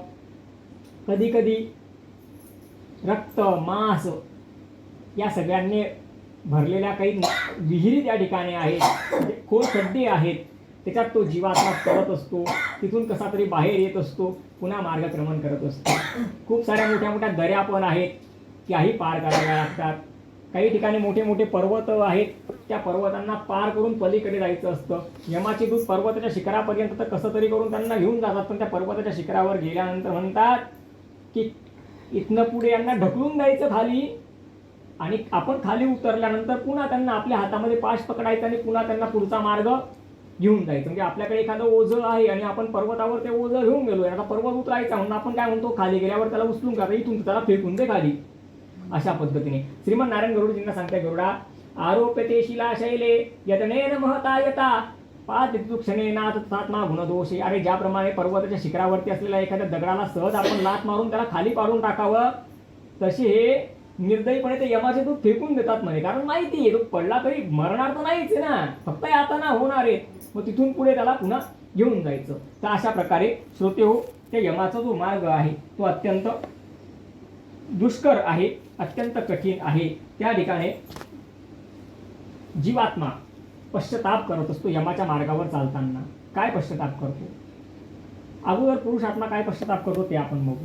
पुरुषात्मा पश्चाताप असा करतो की माझ्या पत्नीला मी प्रेम का दिलं नाही, माझ्या पत्नीवरती मी प्रेम का केलं नाही, माझ्या मुलांना हवं नको ते मी का बघितलं नाही, त्यांना मी जीव का लावला नाही, किंवा ज्या काही गोष्टी इच्छा अपूर्ण राहिल्या असतील की ज्या आपण पूर्ण केलेल्या नाही, त्याच्याबद्दल पश्चाताप पुरुषात्मा करत असतो. जे काही त्यांच्याकडनं त्यांचं कर्तव्य जे काही राहून गेलेलं असेल त्याबद्दल त्यांना पश्चाताप होत असतो. आणि स्त्री आत्मा पण पश्चाताप करते की माझ्या सासू सासऱ्यांची मी सेवा का केली नाही, माझ्या पतीच्या हितकारक वचनांचं मी पालन का केलं नाही, मी धर्मपूर्वक जीवन का जगले नाही, असं म्हणून ते जे जीव असतात ते पश्चाताप करत असतात आणि स्वतःच्या मनाला म्हणत असतात की तू या देही जे काही केले त्याचेच फळ तुला आता भोगावे लागणार आहे, की तू जे जिवंत असताना जसं कर्म केलेलं आहे तेच आता मृत्यूच्या पश्चात तुला आता भोगावं लागणार आहे. तर अशा प्रकारे श्रोते हो, 247 योजनांचा मार्ग चालताना सगळ्यात पहिले सौम्यपूर लागतं. मग या सौम्यपुरामध्ये पुष्पभद्रा नावाची नदी वाहत असते. सौम्यपुराचा रस्ता जो आहे तो जास्त कष्टदायक नाहीये, म्हणूनच त्याचं नाव सौम्यपूर आहे. पण याचा अर्थ असा नाही की तो एकदम आपल्या डांबरी रस्त्यासारखा आहे. बाकीच्या मार्गापेक्षा तो थोडासा सोयीस्कर आहे, एवढा खडखड नाहीये. त्या ठिकाणी पुष्पभद्रा नावाची नदी आहे. मग सौम्यपुरानंतर ते कुठे जातात? सौरीपूर. ते या सौरीपुराला जातात. सौरीपुरानंतर नरेंद्र भवनला जातात. या सौरीपुराला त्याला उष्णतेचा त्रास होत असतो. गरम हवा जी म्हणतो आपण, उष्ण हवा, तिचा त्रास होत असतो. नागेंद्र भवनला नागेंद्र भवन यासाठी म्हटलं जातं की या सौरीपुरापासून पुढे नागेंद्र भवनापर्यंतचा रस्ता जो आहे तो अनेक विषारी सापांनी आणि विषारी प्राण्यांनी किंवा विषारी झाडांच्या त्या वनस्पतींनी भरलेला आहे. त्यामुळे त्या जीवात्म्याने किती सांभाळून चालण्याचा प्रयत्न केला तरी त्याला अनेको वेळेला त्या यातनांना सामोरं हे जावंच लागत असतं. सौम्यपूर, सौरीपूर, नागेंद्र भवन, गंधर्वपूर, शैलागम, या शैलागम पुराला शाल्मली नावाच्या वृक्षांचे असे काही झाडं आहेत, जसं की आपल्याकडे आपण साबर वगैरे म्हणतो ना, किंवा बोरीचे झाडं वगैरे म्हणतो ना, त्याच प्रकारे शाल्मली असतं. तर त्या झाडांच्या काट्यांनी वगैरे फांद्यांनी वगैरे अनेक प्रकारे शरीरावरती इजा होत असतात. क्रौंचपूर, या क्रौंचपुराचे विषय असा आहे क्रौंचपुराचा, की या ठिकाणी कावळे, घुबड, गिधाडे हे आपल्या लोखंडासारख्या तीक्ष्ण चोचीने त्यांच्या शरीरावरती वार करून त्यांचं मांस ओरबाळून घेत असतात. नंतर क्रूरपूर, या क्रूरपुराला त्यांना नाना प्रकारच्या शिक्षा दिल्या जात असतात. नंतर विचित्र भवन, या ठिकाणी यमाचा लहान भाऊ विचित्र नावाचा राजा राज्य करतो. मग विचित्र भवनच्या पुढे बहुवापदपूर, दुःखदपूर, नानाक्रंदपूर, सुतप्त भवन, रौद्रपूर, पयोदर्शन, शीताड्यपूर आणि बहुभीतीपूर असे हे 16 नगर जे आहेत तो 11.5 महिन्यामध्ये काय करत असतो, परिपूर्ण करत असतो. आणि हे मार्गक्रमण करत असताना यमाच्या दूतांचा आणि त्याचा संवाद हा होत असतो. यमाचे दूत त्याला विचारतात, तुझा मित्र कुठे आहे, तुझा धन कुठे आहे, तुझे आप्त इष्ट बंधू बांधव कुठे आहेत, असं त्याला त्या ठिकाणी विचारणा केली जाते. तर ते यमाचे दूत सांगतात की या खोट्या संसारामध्ये एवढा तू एकरूप झाला की थोडंसं पण पुण्यार्जन केलं नाही म्हणून एवढ्या दुःखाला तुला प्राप्त व्हावं लागतं. अरे प्रपंच खोटा हा मृगपाणी, घेरे फिरती प्राणी, कन्या सुतदारा धन माझे मिथ्या वदतो वाणी, अंतिने तिल हे यमदूत संगेन ये कोणी, निर्गुण रेणुकारे भवानी जपतो मी निर्वाणी, लोलो लागला. म्हणून मनुष्याने धर्म करून घ्यायला पाहिजे, कारण आपण आहे तोपर्यंत सगळे आपलेच आहे, फरक कोणी नाहीच आहे. अवघी विश्वची माझे घर. अरे पण गेल्यानंतर सोबत यायसाठी काही तुझा असा पर्याय नाहीये ना. असता पर्याय तर विषय वेगळा होता. गावात येतं आपण सहज म्हणतो चल आपण जाऊ, तुझा खर्च लागला तर मी करतो. पण तिथे यमाच्या मार्गावर तसा काही पर्याय नाहीये. मग तिथे सोबत आपल्या कोण असतं. विद्यामित्र प्रवासेषु, जेव्हा आपण एखाद्या विदेशामध्ये किंवा मोठ्या शहरात जात असतो तेव्हा आपली विद्याच आपला मित्र असतो. विद्यामित्र प्रवासेषु, भार्या मित्र गृहेषु च, पत्नी घरामध्ये मित्र आहे. व्याधेस्य औषधम मित्र, एखाद्या आजारी व्यक्तीचा मित्र त्याचा औषधच आहे. आणि धर्मो मित्र मृतास्य च, एकदा शरीरातनं प्राण निघून गेले की आपण केलेला धर्म हाच आपलं रक्षण करणारा असतो. म्हणून ते यमाचे दूत विचारतात की कुठे तुझं धन, कुठे बाकीचे आप्तेष्ट बंधू बांधव, आलं का तुझ्या मदतीला कोणी. जर पुण्य केलं असतं, धर्म केला असता, आज धर्म तुझ्या मदतीला आला असता, धर्म तुझ्यासाठी धावला असता. मग तू नाही केलं तसं. आणि त्यातल्या त्यात जर समजा एखाद्या नातेवाईकांनी आप्तेष्ट बंधू बांधवांनी त्यांची तिथी जी म्हणतो आपण पितर बसवतो दर तिथीला, ते बसवलेच नाही, मग मात्र ते यमाचे दूत तर अजून जास्त टोचून बोलतात. अरे त्यांनी तुझ्या निमित्त कोणाला भोजन दिलं नाही, कोणाला अन्न पाणी दिलं नाही, आम्ही देणार नाही बरं का तुला इथे, असं त्याला काय करतात सांगतात. आणि इकडे जर पितर आपण बसवला आणि तिकडे खरंच त्यांना ते यमाचे निर्दयी दूत भोजन सुद्धा देत नाही. अन्न वस्त्र दक्षिणा या चकासी दिल्या जाणार ते पावते पितरांना ये विषयी शंका नसे. हे श्रीमंत नारायण गरुडजींना स्पष्टपणे सांगतायत की इथे जे जे काही दान करतात ते तिथे प्राप्त होतात. आता एखाद्याला जर समजा एखादा व्यक्ती पुण्याला आहे आणि त्याला 10,000 रुपये पाहिजे, त्याने आपल्याला फोन केला, मग आपण काय सांगू, त्याला सांगू तू तुझ्या टेरेसवरती ये आणि आमच्या टेरेसवर जातो, इकडून 10,000चं बंडल फेकतो, तिकडे तू कॅश घे, असं सांगू का आपण. त्याला काय सांगू, तुझा फोनपेचा नंबर दे, तुला फोनपेला 10,000 रुपये टाकून 2 मिनिटात तुला मेसेज येऊन जाणार. मग जसा आपला सिस्टम आहे ना तसा देवाचा पण काय आहे सिस्टम आहे. देव म्हणतो इथे दिवा लावला ना, त्यांना तिकडे यमाच्या मार्गावरती जे 11.5 महिन्याचा प्रवास करणार आहे ना, अंधारमय मार्गाने प्रवास करणार आहेत ना, इथल्या दिव्याचा प्रकाश तिकडे जाईल. म्हणजे तिकडे जाईल म्हणजे शब्दशः अर्थ नाही घ्यायचा, त्यांच्या निमित्त इथे दिवा लावला ना तिकडे त्यांना तशी व्यवस्थाही मिळून जात असते, तशी व्यवस्था त्यांना प्राप्त होत असते. मग इथे आपण चप्पल दान करतो, छत्री दान करतो, अंगरखा दान करतो, हे सगळं दान करण्यामागे हेच कारण आहे की यमाचा मार्ग खूप चालायला कष्टदायी आहे, तर त्यांना चालण्यासाठी चप्पल पाहिजे. त्यामुळे मार्गक्रमण करणं सोपं होईल म्हणून आपण चप्पल दान करतो. तिथे पयोदर्शनला एवढा भयंकर पाऊस पडतो, सुतप्त भवांची वाळू इतकी तापलेली असते, म्हणून या सगळ्या गोष्टी दान करायला सांगितल्या आहे. कापूस दान करायला सांगितलं आहे, पण आजच्या काळात कापूस दान न करता मनुष्य काय करतो, शाल म्हणा, स्वेटर म्हणा, ब्लँकेट म्हणा, चादर म्हणा, गोधडी म्हणा, असं काहीतरी दान की ज्याच्यामुळे जेव्हा ते शीताढ्यपुराला जातात त्यावेळेस त्यांचा शीत निवारण होतो. म्हणून या सगळ्या गोष्टी गरुड पुराणामध्ये सांगितलेल्या आहेत, त्या विनाकारण सांगितलेल्या आणि असं मनामध्ये कधी आणायचंच नाही की त्यांच्या निमित्त आपण इथे दान केलं त्यांना तिकडे कसं मिळेल. अरे देवाने बनवलेला मनुष्य एवढा जो सुप्रीम आहे, एवढा ऍडव्हान्स आहे, ज्याने खालून वरून विश्व बनवलंय, जो संपूर्ण विश्वाला पुरून सुद्धा त्यतिष्ठ दशांगुला उरलेला आहे, तो देव आपल्यापेक्षा थोडीफार तर दिमाग त्याच्याकडे जास्ती असणारच आहे ना, तो आपल्यापेक्षा ऍडव्हान्स तर असणारच आहे ना. म्हणून असे काही चुकीचे विचार मनात करायचे. फक्त श्रद्धेने तुम्ही ज्या ज्या गोष्टी काही दान करणार त्यांच्या प्रित्यर्थ की त्यांना मिळावं म्हणून की ते त्यांना तिकडे प्राप्त होईल, प्राप्त हो न हो, पण त्याच्या संबंधित सुविधा त्यांना पुरवली जाईल. जिथे चप्पल दान केल्या तिकडे त्यांना पालखी पण मिळू शकते की वो डायरेक्ट पालखीतच बसा, एक यमदूत पुढे एक यमदूत मागे डायरेक्ट पालखीवरती घेऊन जातील असंही होऊ शकतं. म्हणजे पायाला चटका बसेल का? नाही. मग इकडे चप्पल दिली म्हणून तिकडे चप्पलच मिळाली पाहिजे असा उद्देश नाही. इकडे चप्पल दिली का दिली? चटका लागायला नको म्हणून. मग इकडे दिली ना, तिकडे ते दुनिया करतील पण त्यांना कष्ट होऊ देणार नाही, कारण तसा मनुष्य शब्दाचा पक्का आहे तर ते देव शब्दाचे किती पक्के असतील बरं. म्हणून या सगळ्या गोष्टींच्या दानाचं खूप सारं महत्व आहे.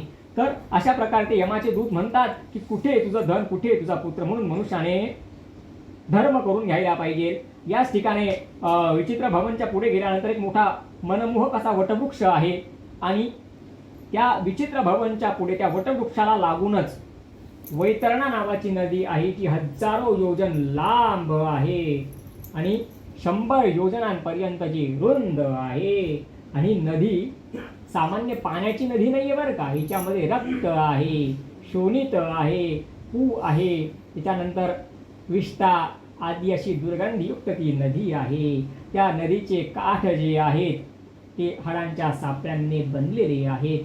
त्या नदीमध्ये मगर आहे, सुसर आहे, कासव आहे, नाना प्रकारचे वेगळे वेगळे मासे आहेत. त्या नदीच्या वरतून कायमस्वरूपी कावळे, गिधाड असे जे तीक्ष्ण तोचीचे प्राणी आहेत ते घिरट्या घालत असतात आणि जेव्हा ते पापात्मा जीव त्या ठिकाणी त्या नदीवरती येतात तेव्हा ती नदी, पाणी जसं उकळतं ना तशी ती नदी उकळायला लागते आणि त्या ठिकाणी मग कैवर्तक नावाडी येतात. आणि असं मनात नाही आणायचं की एका वेळेला तिथे एकच जीवात्मा असणार आहे, हजारो जीवात्मे असतात एका वेळेला त्या ठिकाणी. त्या नदीच्या किनाऱ्यावरती हजारो जीवात्मे दुःख भोगण्यासाठी त्या ठिकाणी उपस्थित असतात. मग ते हजारो कैवर्तक त्या ठिकाणी येतात आणि प्रत्येक कैवर्तक आपल्या आपल्या त्या मंडळींना विचारतो, यमाच्या दूतांना विचारतो, यांनी काही दान केलेलं आहे का, यांनी काही दान केलेलं आहे का. जर श्रोते हो मनुष्याने गायीची सेवा केलेली असली, गोदान केलेलं असलं किंवा गायीला चारा वगैरे दिलेला असला किंवा रोज एखादी पोळी दिलेली असली तरी ते यमाचे दूत म्हणतात की नाही नाही, गोसेवा याने केलेली आहे, याला या वैतरणा नौकेमध्ये तुम्ही बसवा. किंवा एखादा गरीब व्यक्ती त्याला पाण्यामध्ये म्हणजे पर्यटन करण्याची इच्छा आहे आणि त्याला 50-100 रुपये खर्च करून आपण आपल्याकडनं त्याला जलयात्रा घडवून आणून दिली की जा तू फिरून ये नदीमध्ये, त्या होडीमध्ये, नावमध्ये, तर त्याच्या पुण्याने सुद्धा ती वैतरणा पार केली जात असते. तर अशा प्रकारे 1-2 मार्ग सांगितलेले, 1-2 पर्याय सांगितलेले आहेत की ज्याच्यामुळे वैतरणा आपण पार करू शकत असतो. पण ज्यांच्याकडे अजिबातच पुण्य नसतं मग मात्र ते कैवर्तक नावाडी त्यांना त्या नौकेमध्ये बसवत नाही. ते यमाचे दूत पण सांगतात की यांनी काहीच पुण्य केलेलं नाही, हे नौकेत बसण्याला पात्र नाही. श्रोत्यो, एका संतांनी सांगितलं होतं की जीवन काळामध्ये फक्त एकदा जी आपली शुद्ध देशी गाय असते ना, रस्त्यात समजा अशी गाय येते तुम्ही चाललेत आणि नुसता असं हात तिच्यावरतून फिरवून दिला तरी वैतरणा पार होऊन जाते, एवढं फल प्राप्त होतं. त्यांना सांगण्याचा उद्देश असा होता की जर एखाद्या व्यक्तीला पाप त्याचं खूप पुण्य केलेलं आहे आणि पाप त्याचं एवढं आहे की त्याला फक्त 2च दिवस नरकात राहायचं आहे, नंतर तो स्वर्गाला निघून जाणार आहे, 2च दिवस त्याला राहायचं आहे.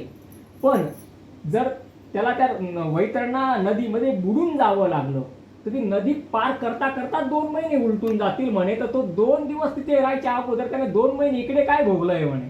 म्हणजे धेनूचं एवढं महत्व आहे, खूप महत्व आहे धेनूचं. तर अशा प्रकारे मग ती वैतरणा नदी जी आहे ती कैवर्तक त्या नावेमध्ये बसवून पार करतात. मग गोदान झालं पाहिजे, मग गोदान प्रत्यक्षच व्हायला पाहिजे. किंबहुना नसेल झालं तर मग जेवढी गायीची किंमत असते म्हणजे आजच्या काळाला जे मोल असेल ते दिलं गेलं पाहिजे तिच्या प्रित्यर्थ. मग तसं पण नाही ना, मग त्यापेक्षा सोपं सांगितलं सोन्याची गाय दान करा म्हणे. नाही ना शक्य मग चांदीची करा, चांदी नाही तर पितळाची करा, पितळाची नाही तर तांब्याची गाय दान करा, पण गोदान करा ते आवश्यक आहे. किंबहुना मग गाईला चारा वगैरे असे इतरत्र पर्याय सुद्धा आहे, तर ते करायला पाहिजे. त्याच्याने त्यांना वैतरणा नदीमध्ये काही वर्तक जे असतात ते नौकेमध्ये बसवून ती नदी पार करतात. आणि हा श्रोते हो, ही नदी पार करताना सुद्धा याच्यामध्ये एक तुम्हाला विशेषतः सांगतो मी, काही काही पापी जीवात्म्यांच्या खांद्यांवरती लोखंडाचा ओझा दिला जातो. जसं बैलांचा हे असतं ना दोघं खांद्यांवरती, तसा एक ओझा दिला जात असतो. तख्त म्हणतात त्याला, आपल्या गरुड पुराणाच्या भाषेत त्याला म्हणतात तख्त. जसं लोखंडाचं मोठा अवजड असतं आणि ते दिलेलं असतं, त्याला असे हात बांधलेले असतात आणि ते घेऊन ती नदी पार करावी लागते. अर्थातच एवढं वजन असल्यावरती तो खाली जाणार आहे तळाशी, आणि पाशामध्ये बद्ध असल्यामुळे यमदूत त्याला बलपूर्वक काय करणारे, वरती ओढणारे. म्हणजे तसंच जसं मासा पाण्यातनं तो मासे पकडणारा काढत असतो. आणि वैतरणा पार करताना हे पापी जीव नदीमध्ये डुबतात, यमाचे दूत आकाश मार्गाने चालतात, ते त्या नदीमधून प्रवास करत नाही. ते पाश असतो ना, तो पाश ओढत असतात. मग कोणाला नाकामध्ये पाश असतो, कोणाच्या कानात असतो, कोणाच्या गळ्यामध्ये असतो, कोणाच्या ओठामध्ये अडकवलेला असतो, कोणाच्या कमरेला अडकवलेला असतो, तर अशा प्रकारे. आणि लोखंडाचा ओझा दिला जातो, काहींच्या पाठीवरती लोखंडांचा ओझा दिला जातो. त्याच्यानंतर काहींना शस्त्रात म्हणजे भाला वगैरे तीक्ष्ण शस्त्र बाण वगैरे असतो ना, त्याच्याने मागून पाठीला टोचलं जातं आणि त्यांना ती नदी पार करायला भाग पाडली जाते. तर अतिशय दुःखद अशी ही नदी आहे की याच्यामध्ये हजारो काळेशार नाग आहेत, विंचू आहेत. हिचं शेवाळ म्हणजे केसांचे असे हे येते त्या ठिकाणी. तर हिचं वर्णन जे आहे ते खूप भयंकर सांगितलेलं आहे. आणि अशी भयंकर नदी, असं म्हणतात की सगळ्या 84 लाख नरकांमध्ये सगळ्यात भयंकर नरक जर असेल तरी वैतरणा नदीच, हिच्यापेक्षा जास्त भयंकर नरक दुसरं नाहीये. आणि याच्या शिक्षा आपण भोगत असतो, या हिशोबात धरल्या जात नसतात. शिक्षा तेव्हा चालू होते जेव्हा यमराज सांगतात की यांच्या काय काय शिक्षा आहेत, या हिशोबात धरल्या जात नाही. तर अशा प्रकारे हे 16 नगर पार केल्यानंतर तो यमपुराला जाऊन पोहोचत असतो. म्हणून प्रत्येक महिन्याला त्यांच्या तिथीला त्यांचं पितर वगैरे बसवणं किंवा ज्या काही गोष्टी आपल्या शास्त्रात सांगितलेल्या आहेत त्याप्रमाणे करणं मनुष्याला आवश्यक असतं. अन्यथा इथे आपण केलं नाही तर तिथे त्यांना मिळत नाही. आणि ज्यांनी आपल्यावरती एवढे अनंत प्रकारचे उपकार केलेले आहेत त्यांच्यासाठी मनुष्याने या सगळ्या गोष्टी काटेकोरपणे पाळल्या पाहिजेत आणि केल्याच पाहिजेत. विष्णू भक्ता वाचून प्रसूत तिजहून वंद्या उत्तम सत्य यास्तव धर्म नेमस्त अनुष्ठावा. म्हणून आपल्या माता पितांसाठी आपण सगळ्या गोष्टी करायच्या. तर श्रोते हो, या ठिकाणी प्रेताचा यमपुरामध्ये प्रवेश झालेला आहे आणि आपण आता दुसरा अध्याय परिपूर्ण करून तिसऱ्या अध्यायाचं श्रवण करणार आहोत.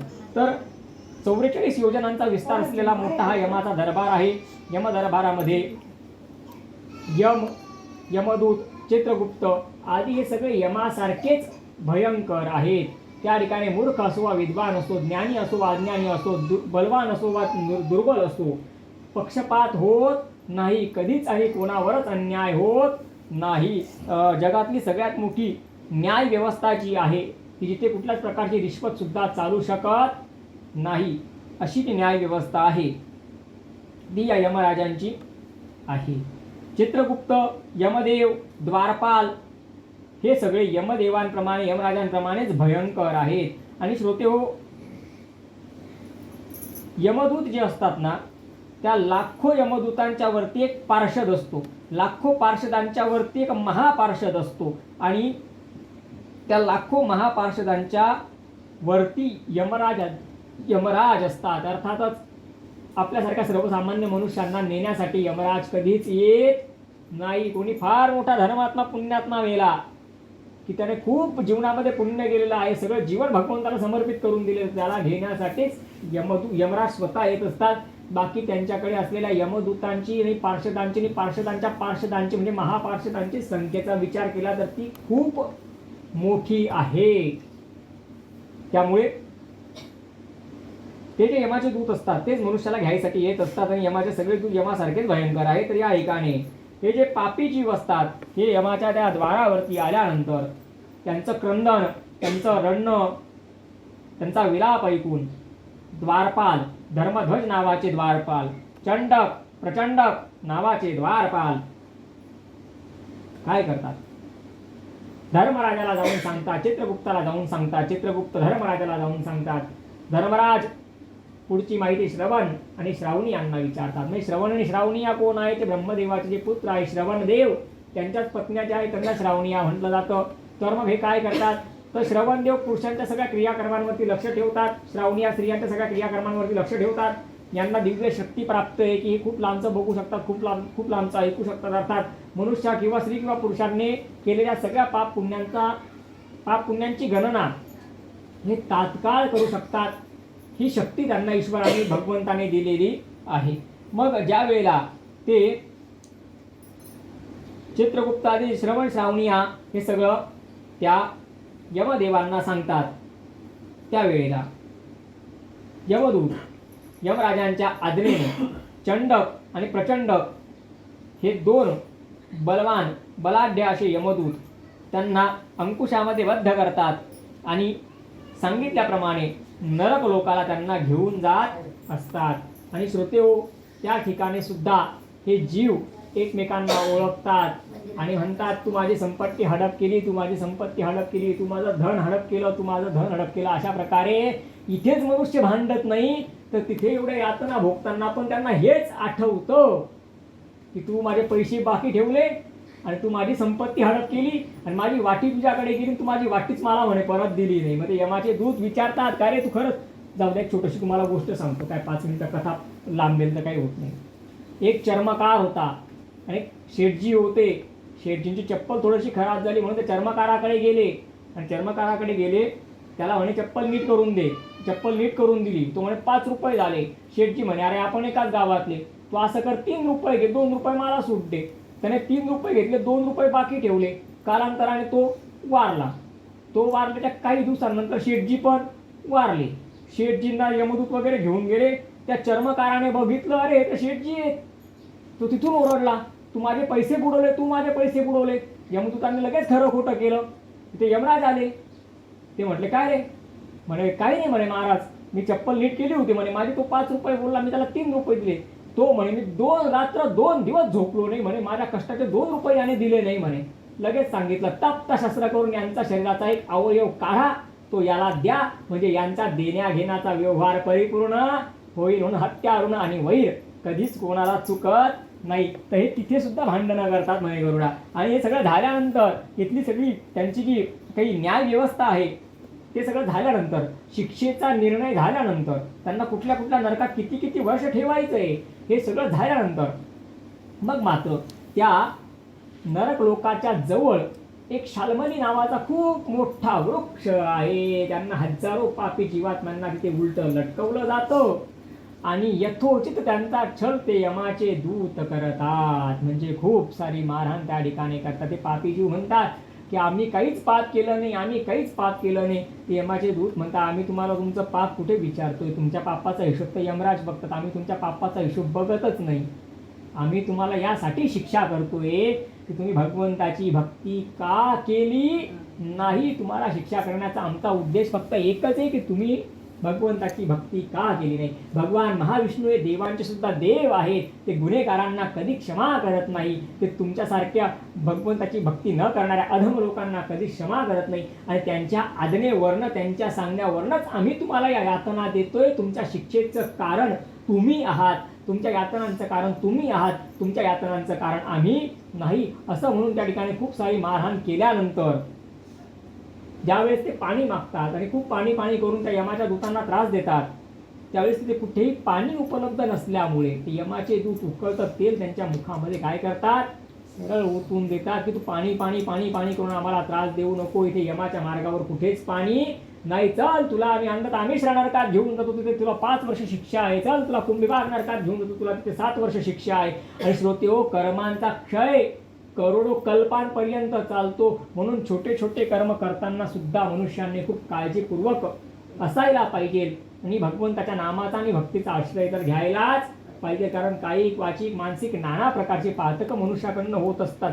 भगवंताचे भक्त बनले तर करोडो पापांमधनं मुक्त होऊन झाला. अर्जुनाने महाभारताचं युद्ध केलं होतं, तेव्हा धनुष्यातनं बाण मारलेच ना. भीष्म पितामहांचं पूर्ण शरीर छलनी करून टाकलं होतं. अर्जुन पण बोलला होता, प्रभू मला पाप नाही लागणार का? भगवंतांनी काय उत्तर दिलं? सर्व धर्मान परित्याज्य मामे का शरणं व्रज अहं त्वां सर्व पापेभ्यो मोक्षयिष्यामि मां शुच. अरे तू मला शरण आलाय, तू माझा भक्त आहेस आणि तू धर्मासाठी युद्ध करतोय, स्वार्थासाठी करत नाहीये, म्हणून तुला पाप लागणार नाही. अर्थातच सगळं सोडून त्या भगवंताला जो शरण जातो ना, तो पापमुक्त होऊन जातो. भगवंत त्याचे पाप बघत नाही. म्हणून श्रोते हो, तर अशा प्रकारे ते यमाचे दूत त्या शाल्मली वृक्षाला खूप त्या पापी जीवात्म्यांना शिक्षा करतात, खूप यथोचित छळ करतात. आणि का छळ करतात? तर भगवंताची भक्ती केली नाही, भगवंताचं नामस्मरण केलं नाही, भगवंतावरती देवावरती विश्वास ठेवला नाही, स्वतःलाच देव समजलं, म्हणून ते काय करतात? शिक्षा करत असतात. भरपूर लोक देवाला मानतच नाही, त्यांचा देवापाशी लांब लांब संबंधच नसतो काही. तर असे जे आहेत यांना ते यमाचे दूत जास्त शिक्षा त्या ठिकाणी करत असतात. हां, जे चांगले लोक आहेत त्यांच्याबद्दल श्रवण आणि श्रावणी यमराजांना अगोदरच सांगतात की नाही महाराज, त्यांच्याकडून थोडेफार पाप झाले, पण ते लोक न्यायपूर्वक वागलेले, धर्मपूर्वक वागलेले आहेत, चांगलं वागलेले आहेत, खूप चांगले लोक आहे महाराज, जास्त शिक्षा करू नका. मग ते यमराज आपल्या शिक्षेमध्ये कमी करून टाकतात. जजपेक्षा आहे ना वकिलाची भूमिका फार महत्त्वाची असते. हे सगळे यमराजांचे पार्षद आहेत, म्हणजे वकील आहेत. आणि एखादा दुष्ट दुराचारी पापाचारी उन्माद करणारा जर वारलेला असला ना, जसा जीवात्मा असला ना, ते यमाचे दूत म्हणजे हे श्रवण श्रावणी धर्मध्वज द्वारपाल चित्रगुप्त वगैरे यमराजांना त्याच्याबद्दल मराठी भाषेत बोलायचं तर काय करतात? चिंगवायचं काम करतात. मग शिक्षा वाढवून मिळत असते. मग या शाल्मली वृक्षानंतर पुढे किती नरक आहेत? 84 लाख सगळे मिळून नरक आहेत. त्यामधले मुख्य नरक किती आहेत? 21 नरक मुख्य आहे. 21 नरक मुख्य कोणते कोणते आहेत बरं? तर तामिश्र, लोहशंकू, महारौरव, शाल्मली, रौरव, कुम्मल, कालसूत्र, पोतिवृत्तिक, संघात, लोहितोद, समधिश, अविची, संजीवन, महानिरथ, काकोल, महापथ, अंधतामिश्र, कुंभीपाक, संप्रतापन, तापन आणि तपन हे 21वे नरक आहे. तपन हे मुख्य नरक आहे, म्हणजे बाकीच्या नरकांपेक्षा हे महाभयंकर दुःखदायक आहेत.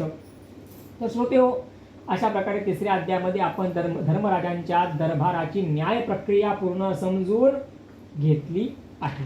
आता गरुडची श्रीमन नारायणांना विचारते की प्रभू, असे कोणते कोणते पाप आहेत की ज्या पापांमुळे मनुष्याला या नरक लोकाची प्राप्ती होत असते? मग कोणते कोणते पाप आहेत बरं? बुद्धिं विवादाय, धनं मदाय, शक्तींच्या साधो परिपीडनाय.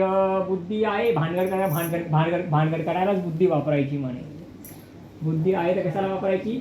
भानगड करायलाच वापरायची. बुद्धिं विवादाय, धनं मदाय, धन आहे गोरगरिबांच्या मदतीसाठी, गोरगरिबांच्या कल्याणासाठी किंवा धर्मकार्यासाठी, सत्कार्यासाठी न वापरता धन फक्त गर्व करण्यासाठीच ते उपयोगात आणायचं. धनं मदाय. शक्तींचे साधू परिपीडनाय, देवाने खूप सारी ताकद दिलेली आहे ना, मानात अपंग गोरगरीब लोकांवर, लाचार लोकांवरच ताकदीचा उपयोग करायचा म्हणे गरुडा. हे असं जे करतात ना म्हणे गरुडा, हे निश्चित नरकात जातं, याच्यामध्ये काही शंका नाही. खलस्य साधो विपरीतमेतद्यज्ञाय दानाय च रक्षणाय. जो ताकद दुसऱ्याच्या रक्षणासाठी करतो, धनाचा उपयोग धर्मासाठी करतो आणि बुद्धीचा उपयोग सृष्टीच्या कल्याणासाठी करतो, असे लोक मात्र या नरक लोकाला जात नाही. अजून श्रीमन्नारायण गरुडजींना सांगताय, गरुडा अत्यंत कोपा कटुताश्च वाणी दरिद्रताच स्वजनेश्वैरम. अत्यंत कोपा, छोट्या छोट्या गोष्टींवरती खूप कोप करतात म्हणे गरुडा. कटुताश्च वाणी, कोणी किती प्रेमाने बोलो ते कधी प्रेमाने बोलणारच नाही म्हणे, त्यांच्याकडनं कटुच शब्द तोंडातनं निघतील म्हणे, असा त्यांचा स्वभाव आहे. कटुताश्च वाणी, दरिद्रता, पैसा आहे पण खर्च नाही करायचा. म्हणजे जर 200 रुपयाची चप्पल घेतली आणि 2 दिवसांनी ती चप्पल हरवून गेली तर 200 रुपयाची चप्पल किती वर्ष टिकली असते? तर किमान 2 वर्ष टिकली असती. मग 2 वर्ष बिना चप्पलचाच जीवन जगेल, म्हणजे त्या 200 रुपयासाठी तो शरीराला कष्ट करून घेईल, पण पैसे असून सुद्धा तो ती चप्पल काही परत घेणार नाही. अशा प्रकारे धन असून पण जे स्वतःसाठी, परिवारासाठी, घरासाठी, दानासाठी, धर्मासाठी तर सोडावं, पण कमीत कमी स्वतःसाठी, स्वतःच्या घरा परिवारासाठी तरी मनुष्याने खर्च करायला पाहिजे. पण या कलियुगामध्ये असे सुद्धा लोभी लोक आहेत की संपदा खूप आहे, ठेवायला जागा नाही इतकं आहे, तरी पण त्याबद्दलचं आकर्षण एवढं आहे की आहे त्या स्थितीमध्ये धकवतील, आहे त्या स्थितीमध्ये धकवतील, पण स्वतःसाठी सुद्धा खर्च करणार नाही किंवा आपल्या घरा परिवारासाठी खर्च करणार नाही. यालाच म्हणतात दरिद्रता. गरिबी हा विषय वेगळा असतो. गरीब माणसाकडे खरंच काही नसतं. दरिद्री त्याला म्हटलं जातं की ज्याच्याकडे खूप आहे पण त्याची आसक्ती सुटत नाही. मग दरिद्रता स्वजनेश्वैरम, जे स्वजनांशीच वैर करतात. स्वजनेश वैरम. नीचा प्रसंग, जे वाईट लोकांच्या संगतीमध्ये राहतात. कुलहीन सेवा, जे घरातल्या लोकांची, वयोवृद्ध लोकांची, म्हाताऱ्यांची सेवा करत नाही. कोणी पाणी मागितलं त्याला पाणी देत नाही, कोणाला भाकरीचा अर्धा तुकडा देत नाही. तर अशा प्रकारे जे अतिशय निंदनीय जीवन जगतात ना गरुडा, हे लोक 100% नरकाला प्राप्त होतात. त्याच्यानंतर गोहत्या, बालहत्या, स्त्रीहत्या करणारा, धनाची चोरी करणारा, देव, ऋषी, मनुष्य, साधू, संत, स्त्री यांची संपत्ती हडप करणारा, बालकांची संपत्ती हडप करणारा, विहीर, तलाव नष्ट करणारा, बाग बगीचे, फुलझाडे नष्ट करणारा, व्यभिचारी, असे अनेक प्रकारचे पाप करणारे जे असतात ना म्हणे गरुडा, हे नरकाचे भागी बनतात. याच्याबद्दल काही शंका नाही. जे विवाह मोडतात, जे मंगल कार्यामध्ये अडथळे आणतात, तर असे लोक सुद्धा म्हणे गरुडा हे नरक लोकाचे भागी बनतात. इथे श्रीमन्नारायण गरुड सांगते, गरुडा राजा राष्ट्रकृतम पापम राज्ञा पाप पुरोहित. कोणी केलेलं पाप कोणाला भोगावं लागतं म्हणे गरुडा. गरुडजी म्हणते, हो प्रभू असं सुद्धा होतं म्हणे. हो होतं. राजा राष्ट्रकृतम पापम, राष्ट्राने केलेलं पाप राजाला भोगावं लागतं. राजा राष्ट्रकृतम पापम, राजा पाप पुरोहित, पण राजाने केलेलं पाप त्याच्या मंत्रिमंडळाला भोगावं लागतं म्हणे गरुडा. भरतात श्रीकृतम पापम, पत्नीने केलेलं पाप पतीला भोगावं लागतं गरुडा. शिष्य पापम गुरुस्तथा, शिष्याने केलेलं पाप त्याच्या गुरुला भोगावं लागतं गरुडा. ही साखळी अशी सुद्धा आहे की कोणाचं पाप कोणाला भोगावं लागतं. जो गुरु शिष्यांना योग्य ज्ञान देत नाही किंवा ज्ञान असून सुद्धा ते देत नाही, असा गुरु नरकाचा भागी बनतो. आणि जो शिष्य आपल्या गुरूंचा अनादर करतो, गुरूंचा द्रोह करतो, तो सुद्धा नरकाचा भागी बनत असतो. खोटं बोलणारा, चुगली करणारा, खोटं ऐकणारा, हे सुद्धा नरकाचे भागी बनतात. पशूंचा चारा पाणी नष्ट करणारे, आशा मोडणारे आणि अहंकारी. अहंकारी म्हणजे काय की धनाचा अहंकार, बुद्धीचा अहंकार, सत्तेचा अहंकार, पदाचा अहंकार, प्रतिष्ठेचा अहंकार, म्हणजे याचा काय करतात, गैरवापर करतात. सार्वजनिक गोष्टींचं, सार्वजनिक मालमत्तेचं नुकसान करतात. दुःखी लोकांना बघून सुखी होतात, पण सुखी लोकांना बघून मात्र त्यांना दुःख होतं. असे सगळे जे कोणी आहेत चिन्हानिधे हे नरका स्थितानाम. अजून श्रीमन्नारायण गरुडींना सांगताय, गरुडा मांस विकणारा व्यापारी, केस विकणाऱ्या स्त्रिया आणि विषाचा व्यापार करणारा मनुष्य, हे तिघ सुद्धा नरकाचे भागी आहेत. अशा प्रकारे अनेक साऱ्या गोष्टी सांगितल्या आहेत की ज्याच्यामुळे नरक लोकाची प्राप्ती होते. आणि श्रोते हो, याच ठिकाणी 4था अध्याय परिपूर्ण झाला. 4था अध्याय असा परिपूर्ण झाला की अनेक प्रकारचे पाप असे आहेत की त्यांची गणना जर आपण करत बसलो तर सकाळची संध्याकाळ 4थ्या अध्यायामध्ये होऊन जाईल, तरी पण त्या पापांची गणना संपणार नाही. अनेक प्रकारचे पातक आहेत. तर ज्या ज्या प्रकारचे जसे जसे पातक मनुष्य करतो त्या त्या पातकांच्या अनुषंगाने त्याला मग नरक लोकाची प्राप्ती ही होत असते. आणि मग श्रोते हो, याच्यानंतर मग नरक लोकामध्ये गेले, शिक्षा वगैरे भोगल्यानंतर पुन्हा जेव्हा मनुष्य रूपाने जन्माला येतात किंवा पशुच्या रूपाने जरी जन्माला आले तरी सुद्धा यांना काही ना काही व्याधी जन्मापासूनच उद्भवलेल्या असतात. काही ना काही व्याधी असतात, काही ना काही रोग असतात. तर बघा तुम्ही कोणत्या कर्माने कोणते आजार होतात आणि कोणत्या कर्माने कोणत्या योनीमध्ये मनुष्याला जन्म घ्यावा लागतो. ब्रह्महत्या करणारा क्षयरोगी होतो, गोहत्या करणारा कुबडा होतो, कन्येची हत्या करणारा कोडी होतो, स्त्रीची हत्या करणारा गाढव होतो, गुरुपत्नीसोबत व्रत होण्याची भावना ठेवणारा चर्मरोगी होतो, खोटी साक्ष देणारा मुका होतो, खोटे ऐकणारा बहिरा होतो, मांस खाणारा उदराचा रोगी होतो, मिष्टान्न चोरून खाणारा गलगंड रोगी होतो. म्हणून बघा तुम्ही प्रसादाचा एखादा पेढा जरी आपल्याला मिळालेला असला तरी आपण त्याच्यातला अर्धा भाग सोबत जो असतो त्याला आपण काय करतो, देतो, पण सगळ्याचा सगळा आपण खात नाही. पूर्वजांनी ज्या परंपरा लावून दिलेल्या आहेत ना की साधा पेढा असेल किंवा म्हणजे प्रसाद असेल तर तो दुसऱ्याला दिल्याशिवाय आपण खायचा नाही. तर हे सुद्धा बारीक सारीक गोष्टी सुद्धा खूप विचारपूर्वक त्यांनी आपल्याला सांगून ठेवलेल्या आहे, शिकवून ठेवलेल्या आहेत.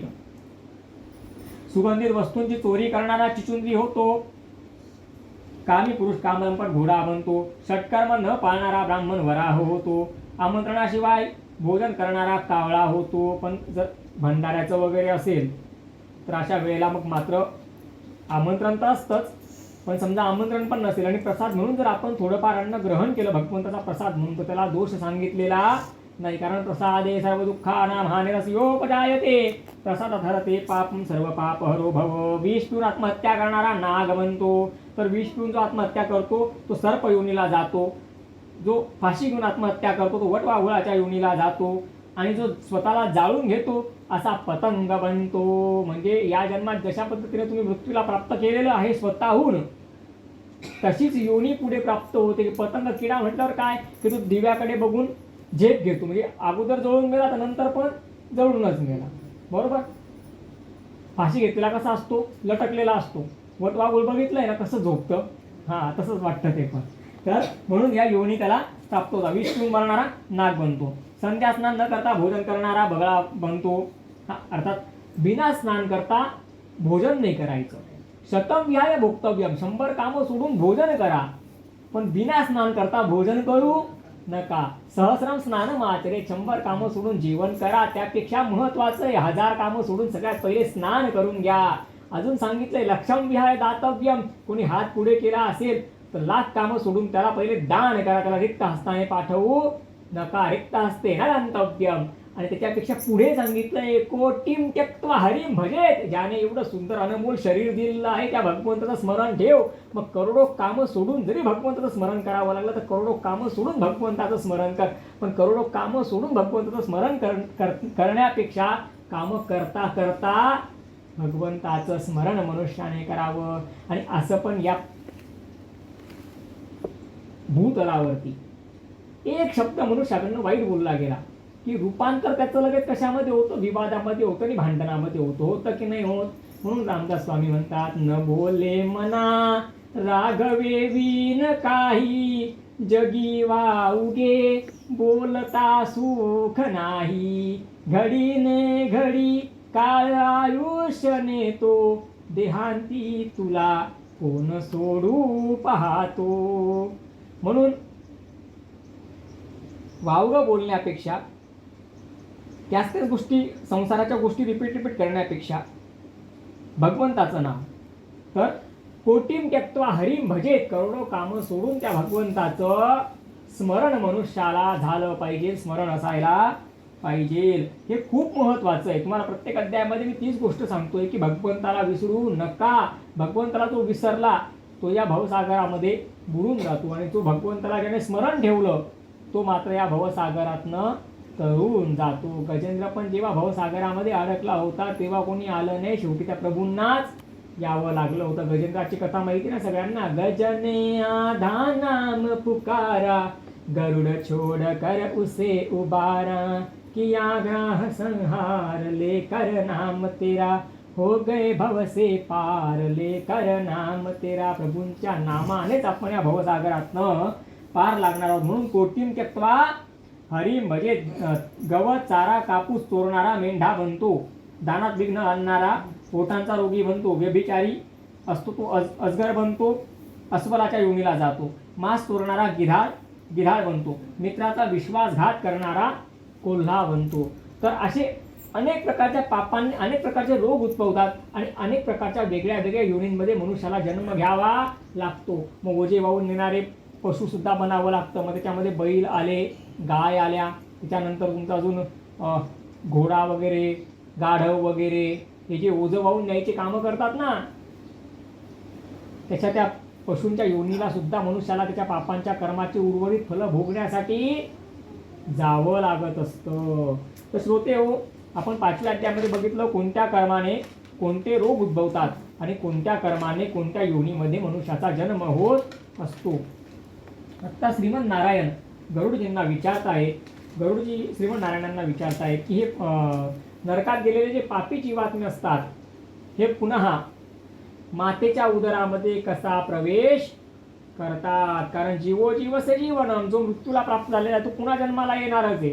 जन्माला 2 प्रकारे येतात, एक स्वर्गातनं भूलोकावर जन्माला येतात आणि दुसरे नरकातनं या भूलोकावर जन्माला येतात. तर गरुडजींनी आत्ता प्रश्न काय विचारला आहे, नरकातले पापी जीव मातेच्या उदरात प्रवेश कसा करतात. तेव्हा श्रीमन नारायण सांगताय, इंद्राला लागलेल्या ब्रह्मात्याच्या शापापैकी 1/4 भाग मासिक पाळींच्या स्त्रियांमध्ये असतो. या ऋतुकाळाच्या मध्यभागी झालेल्या गर्भधारणेमुळे मले मृत्यूचे संतान जन्माला येते. म्हणजे काय तर ऋतुकापासून किमान 13 दिवसांपर्यंत स्त्री पुरुषांनी एकत्र यायला नको. पुत्र प्राप्तीसाठी प्रयत्न करायला नको. कारण या 13 दिवसामध्ये जर पुत्र प्राप्ती झाली किंवा कन्या प्राप्त झाली तर ती अतिशय उन्माद करणारी ती संतान प्राप्त होत असते. मग तो मातेचं पण ऐकत नाही, तो पित्याचं पण ऐकत नाही. घरामध्ये माता पिता दुःखी आणि समाजामध्ये लोक त्याच्यापासून दुःखी.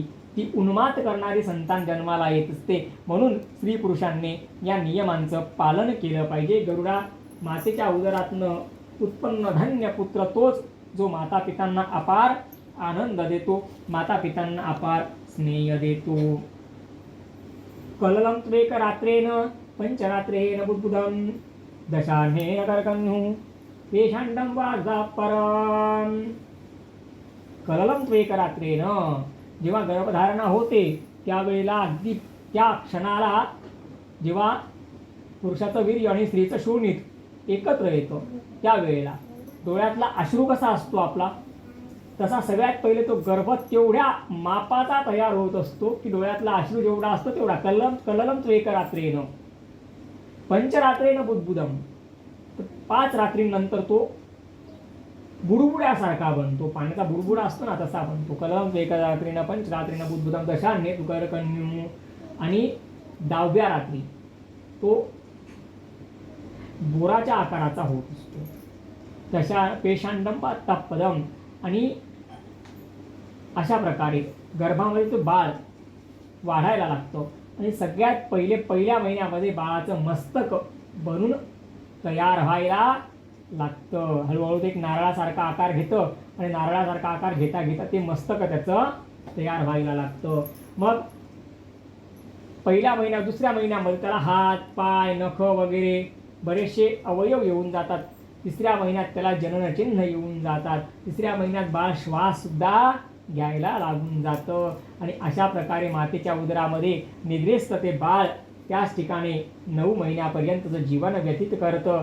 अनेक छोट्या छोट्या कुर्मींद्वारे त्याला चावा घेतला जातो. तेव्हा ते बाळ पुन्हा पुन्हा भगवंताची प्रार्थना करतं, हे प्रभू एकदा या मातेच्या उदरातनं मला बाहेर काढा.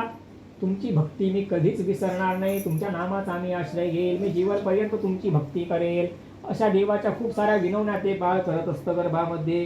त्या वेळेला भगवंत त्याच्यावरती कृपा करतात आणि प्रसूती वायू त्या बाळाला पुढे ढकलतो. अर्थात योनी मार्गातनं पुन्हा त्या बाळाला या भूतलावरती जन्म घेण्याची संधी ईश्वर कृपेने प्राप्त होत असते.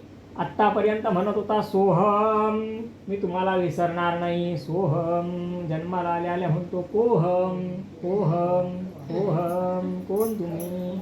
कधी तुम्हाला म्हटलो तुमची भक्ती करेल. आणि याचाच परिणाम काय होतो, पुन्हा पुन्हा जन्म आणि पुन्हा पुन्हा मृत्यू. पुनरपि जननी जठरे शयनम, पुनरपि जननम पुनरपि मरणम, पुनरपि जननम पुनरपि मरणम, पुनरपि जननी जठरे शयनम. पुन्हा जन्माला येतो. बाल अवस्थेपासून ते मृत अवस्थेपर्यंत जीवन जगतो. 50, 60, 70, 80, 90, 100 वर्ष काय जगायचं आहे तेवढं जगतो. पुन्हा मृत्यूला प्राप्त होतो. पुन्हा यमाच्या मार्गावर चालतो. पुन्हा नरकात जातो. पुन्हा नरकातनं पशुपक्ष्यांच्या योनीला येतो. पुन्हा मग पाप पुण्य समान झालं की पुन्हा मातेच्या उदरामध्ये प्रवेश करतो.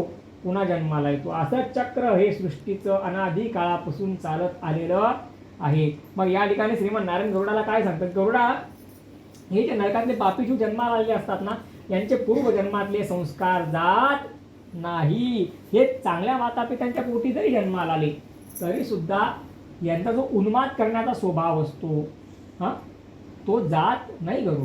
गरुडाची म्हटले असं का, मला लक्षात नाही. म्हणजे गरुडा एखाद्या जंगलामध्ये वाघ असतात बघा. ते वाघ काय करतात, क्षुल्लक कारणावरनं एकमेकांशी भांडण करतात आणि त्या वाघांच्या भांडणामध्ये एक वाघ मारला जातो. हत्ती असतात, 2 बलवान हत्ती एकमेकांशी काय करतात, टक्कर करतात. टक्कर म्हणजे काय, तुझ्यात जास्त ताकद आहे का माझ्यात जास्त ताकद आहे. आणि त्या रिकाम्या भानगडींमध्ये एक हत्ती मारला जातो म्हणे गरुडा. तसे हे जे नरकातले जीव जन्माला आलेले आहेत हे आपल्या मनुष्य जन्माचं सार्थकता बिलकुल करत नाही. माता पित्यांना अपार दुःख देतात आणि समाजाला पण अपार दुःख देतात आणि यांना असुरी संपत्ती खूप लवकर प्राप्त होते म्हणे गरुडा. थोडे 17, 18, 20 वर्षांचे होत नाही की स्वतःला खूप मोठा असं सम्राट समजायला लागून जातं. त्याला आपल्या मराठी भाषेमध्ये भाई शब्द आहे. भाई, मी अमुक गल्लीचा भाई, मी टमुक गल्लीचा भाई, हे मोठ्या शहरांमध्ये खूप चालतं प्रकरण. तर हे असुरी संपत्ती यांना प्राप्त होते. मग राग, द्वेष, ईर्षा, व्यसन, उद्धटपणा, मातापितांना उद्धट बोलणं, मातापितांचं न ऐकणं, गुरुजनांचं न ऐकणं, चांगल्याची सोबत कधीच गरुडा हे करत नाही. आणि त्याचप्रमाणे ज्याप्रमाणे बलवान हत्ती एकमेकांची टक्कर करून एक हत्ती मृत्यूला प्राप्त होतो, असंच याने याला चाकूच मारला, त्याने त्याला गोळीच मारली, त्याने त्याचं डोकंच फोडलं, अशाच प्रकारे हे मनुष्य हे पापी जीव नरकातले जे आहे, एवढ्या दुर्लभ मनुष्य जन्माला अशा प्रकारे ते काय करतात म्हणे गरुडा, नष्ट करून टाकतात. तर या ठिकाणी श्रीमंत नारायण गुरुजींना सांगतात की गरुडा, मनुष्याने या मनुष्य जन्माचा सदुपयोग करून घ्यायला पाहिजे. हा मनुष्य जन्म एवढा दुर्लभ आहे की एकदा जर प्राप्त होऊन गेला तर हा मनुष्य जन्म तुमचा स्वर्ग आणि मोक्षाचा दरवाजा सुद्धा उघडून देऊ शकतो. या मनुष्य जन्माला अशा पद्धतीने या कलियुगातल्या मनुष्यांनी वाया घालायला नको. आणि श्रोते, याच ठिकाणी 6वा अध्याय परिपूर्ण झाला. 7व्या अध्यायामध्ये श्रीमंत नारायण पुत्राचं महत्व सांगतायत की पुत्राच्या जीवावरती पिता हा जग जिंकत असतो. पुत्रविहीन पण धार्मिक माणसं जी असतात ते दुर्गतीला कधीच प्राप्त होत नाही. पुत्राच्या हिमतीवरती पिता हा जग जिंकतो. जर विवाहानंतर पुत्रप्राप्तीमध्ये अडचणी येत असतील तर नाना प्रकारचे प्रयत्न करून पुत्रप्राप्तीसाठी मनुष्याने प्रयत्न करायला पाहिजे. नातूंच्या स्पर्शाने मनुष्य देव, ऋषी, पितर यांच्या ऋणातनं मुक्त होतो आणि गर्भात उत्पन्न धन्य पुत्र तोच जो माता पितांना अपार आनंद देतो. याच ठिकाणी श्रीमंत नारायण गरुडजींना सांगते, गरुडा, एखादा व्यक्ती पुत्रविहीन जरी असला पण तो जर धार्मिक असेल तर तो दुर्गतीला कधीच प्राप्त होणार नाही. आणि गरुडा, पुत्र खूप महत्वाचा आहे, कारण पुत्राला ब्रह्मदेवाने स्वतः पुत्र या नावाने हाक मारली आहे. अर्थातच जो पूम नावाच्या नरकातनं माता पितांना तारून नेतो तोच खऱ्या अर्थाने पुत्र असतो. जो माता पितांना अपार आनंद देतो तोच खरा पुत्र असतो. जो जिवंतपणे माता पितांची खूप सारी सेवा तर करतोच करतो, पण त्यांनी देह ठेवल्यानंतर सुद्धा शास्त्रात सांगितल्याप्रमाणे दशगात्रापासून होई यावत वर्षपर्यंत सगळे कर्म शास्त्रात सांगितल्याप्रमाणे करतो. मी धुळ्याला असतो, माझ्याकडे गाडी वगैरे नाही, साधन नाही यायला. सोनू गुरुजींनी सांगितलं तू ये, मी केदारला पाठवतो. तो सुद्धा एका शब्दात लगेच तयार झाला, नाही मी जातो, मी घेऊन येतो. हे असे पुत्र असले ना माता पिता जिवंतपणे पण सुखी राहता, आनंदी राहता आणि मेल्यानंतर पण त्यांच्या आत्म्याला समाधान वाटतं की खरंच आमच्या मुलाने जिवंतपणे तर आमचं केलं, पण आम्ही गेल्यानंतर सुद्धा सगळ्या गोष्टी शास्त्रात सांगितल्याप्रमाणे ते करून राहिलेत. मग त्यांचे सुद्धा आपल्याला खूप आशीर्वाद प्राप्त होतात. आणि पितरांच्या हातामध्ये 3 महत्त्वाच्या गोष्टी आहेत. एक संपत्ती पितरांच्या हातामध्ये आहे, दुसरा संपत्ती पितरांच्या हातामध्ये आहे आणि तिसरं आपला वंशाची वृद्धी ही आपल्या पितरांच्याच हातामध्ये आहे. जेव्हा आपले पितर देवलोकाला प्राप्त होतात, पितृपदाला प्राप्त होतात, तेव्हा ते आपल्या कुळाचं आणि परिवाराचं खूप कल्याण करतात. कारण देव सगळ्यांचा आहे, पितर सगळ्यांचे नाहीयेत. ते सगळ्यांचे नाहीये. गणपती बाप्पा काय माझे एकट्याचे आहेत का? ते सगळ्यांचे आहेत, बरोबर. पण माझे आजोबा, माझे पंजोबा हे मात्र माझेच आहेत. ते कल्याण करतील तर माझंच करतील. आणि मी जर त्यांचे क्रियाकर्म केले नाही, त्यांना गती मिळाली नाही, तर मग मात्र त्याचा नकारात्मक परिणाम काही ना काही रूपाने मनुष्याला हा भोगावा लागत असतो. म्हणून तो पुत्र जो माता पितांना पूम नावाच्या नरकातनं तारून नेतो. अरे गरुडा, पुत्राच्या जीवावरती पिता हा जग जिंकत असतो आणि स्वर्ग मोक्षाची सुद्धा प्राप्ती करत असतो. याच ठिकाणी श्रीमंत नारायण त्रेतायुगातली छोटीशी गोष्ट सांगतायत कोणाला, तर गरुडाला श्रीमंत नारायणांनी सांगितले, गरुडा, एक बब्रुहन नावाचा राजा होता. एक दिवस जंगलामध्ये गेला. त्या ठिकाणी सुदेव नावाच्या ब्राह्मणांचं प्रेत त्याला दिसलं. राजा घाबरला आणि राजाने विचारलं, हे प्रेतराज कोण आहे, तिकडे या, तुमचं नाव सांगा. का हो एवढं पाप करावं का, प्रेत योनी प्राप्त झाली. तेव्हा सुदेव नावाच्या ब्राह्मणाने सांगितलं, अरे नाही राजा, तुझा गैरसमज होतोय. माझ्यासारखा धर्मात्मा आणि पुण्यात्मा नव्हता, पण माझा विवाह झाला नाही, अर्थात मी विवाह केला नाही. विवाह केला नसल्यामुळे मला पुत्र नव्हता. मला एकांतात राहण्याची सवय होती. मी दान, पुण्य, धर्म, देवतांना यजन करणं, हव्य अर्पण करणं, पितरांना कव्य अर्पण करणं, सगळ्या प्रकारचे पुण्य मी केले आहेत राजा. माझ्यासारखा पुण्यवान खूप कमी लोक आहेत राजा एवढं पुण्य संपादन करणारे, पण मला पुत्र नव्हता, माझे कोणी आप्तेष्ट नाही, बंधू बांधव नाही, कोणी मित्र नाही, कोणी नातेवाईक नाही, मी कोणाशी काही संबंध ठेवलेच नाही म्हणे गरुडा. म्हणून माझ्या मृत्यूच्या पश्चात माझे ऊर्ध्वदेही कर्म झाले नाही, त्याचा परिणाम मला प्रेतत्व प्राप्त झालं. त्यावेळेस त्या सुदेव नावाच्या ब्राह्मणाने सांगितलं की राजा तू असं कर, माझ्या प्रित्यर्थ ऊर्ध्वदेही कर्म तू कर, कारण राजा हा सगळ्या धर्मांचा सगळ्या वर्णांचा मित्र असतो. म्हणून त्याच्या प्रित्यर्थ, त्या सुदेव नावाच्या ब्राह्मणाच्या प्रित्यर्थ राजाने वर्षश्राद्धापर्यंतचे सगळे विधी केले, म्हणजे दाव, गंधमुक्त, शुद्ध श्राद्ध, अन्नदान, गोदान, भूमिदान आणि प्रेत घटाचं दान त्या राजाने केलं. आणि त्या पुण्याने या प्रेताला मोक्ष प्राप्त झाला. म्हणजे सांगण्याचा उद्देश हा आहे की दुसऱ्याने केलेल्या दानाने किंवा दुसऱ्याने केलेल्या ऊर्ध्वदेही कर्मांनी प्रेताचा मोक्ष होऊ शकतो. जर पुढचा पोरगा माता पितांसाठी ऊर्ध्वदेही कर्म करेल तर माता पितांना का स्वर्ग मोक्षाची प्राप्ती होणार नाही. म्हणून श्रोते हो, हजारो कन्या असल्या तरी त्यांच्या पाठीवर पुत्र मनुष्याला असायलाच पाहिजे, असं श्रीमन नारायणांनी या ठिकाणी गरुडजींना सांगितलेलं आहे. आता 7वा अध्याय परिपूर्ण झाला. आपण या ठिकाणी 8वा अध्याय बघू आणि मला वाटतं आज कथेला विश्राम देऊन घेऊ, म्हणजे उद्या फक्त 8च अध्याय राहतील आपले. तर 8व्या अध्यायामध्ये श्रीमन नारायण गरुडजी श्रीमन नारायणांना विचारतायत की उत्तम आणि योग्य प्राणत्याग करण्याची विधी कोणती आहे की ज्यामुळे मनुष्याला सद्गती प्राप्त होऊ शकते. तर मृत्यूच्या पश्चात सद्गती प्राप्त होऊ शकते. मनुष्य या भूतलावरती जन्माला येतो, तो कर्मसंबंधांमुळे जन्माला येतो. जोपर्यंत जे कर्मसंबंध आहेत तोपर्यंत तो या ठिकाणी राहतो आणि सगळ्या प्रकारचे कर्मसंबंध संपल्यानंतर मग मात्र तो देह या ठिकाणी ठेवतो आणि पुढच्या कर्मसंबंधांच्या फलितांना भोगण्यासाठी, पुढच्या जीवनातल्या सुखदुःखांना भोगण्यासाठी तो पुढचा प्रवास करायला निघून जात असतो. बस त्याचप्रमाणे जसं की प्रवासामध्ये एखादा व्यक्ती आपल्याला भेटतो, आपली त्याची खूप मित्रता होऊन जाते आणि त्याचं स्टेशन आल्यावर तो त्याचा उतरून निघून जातो.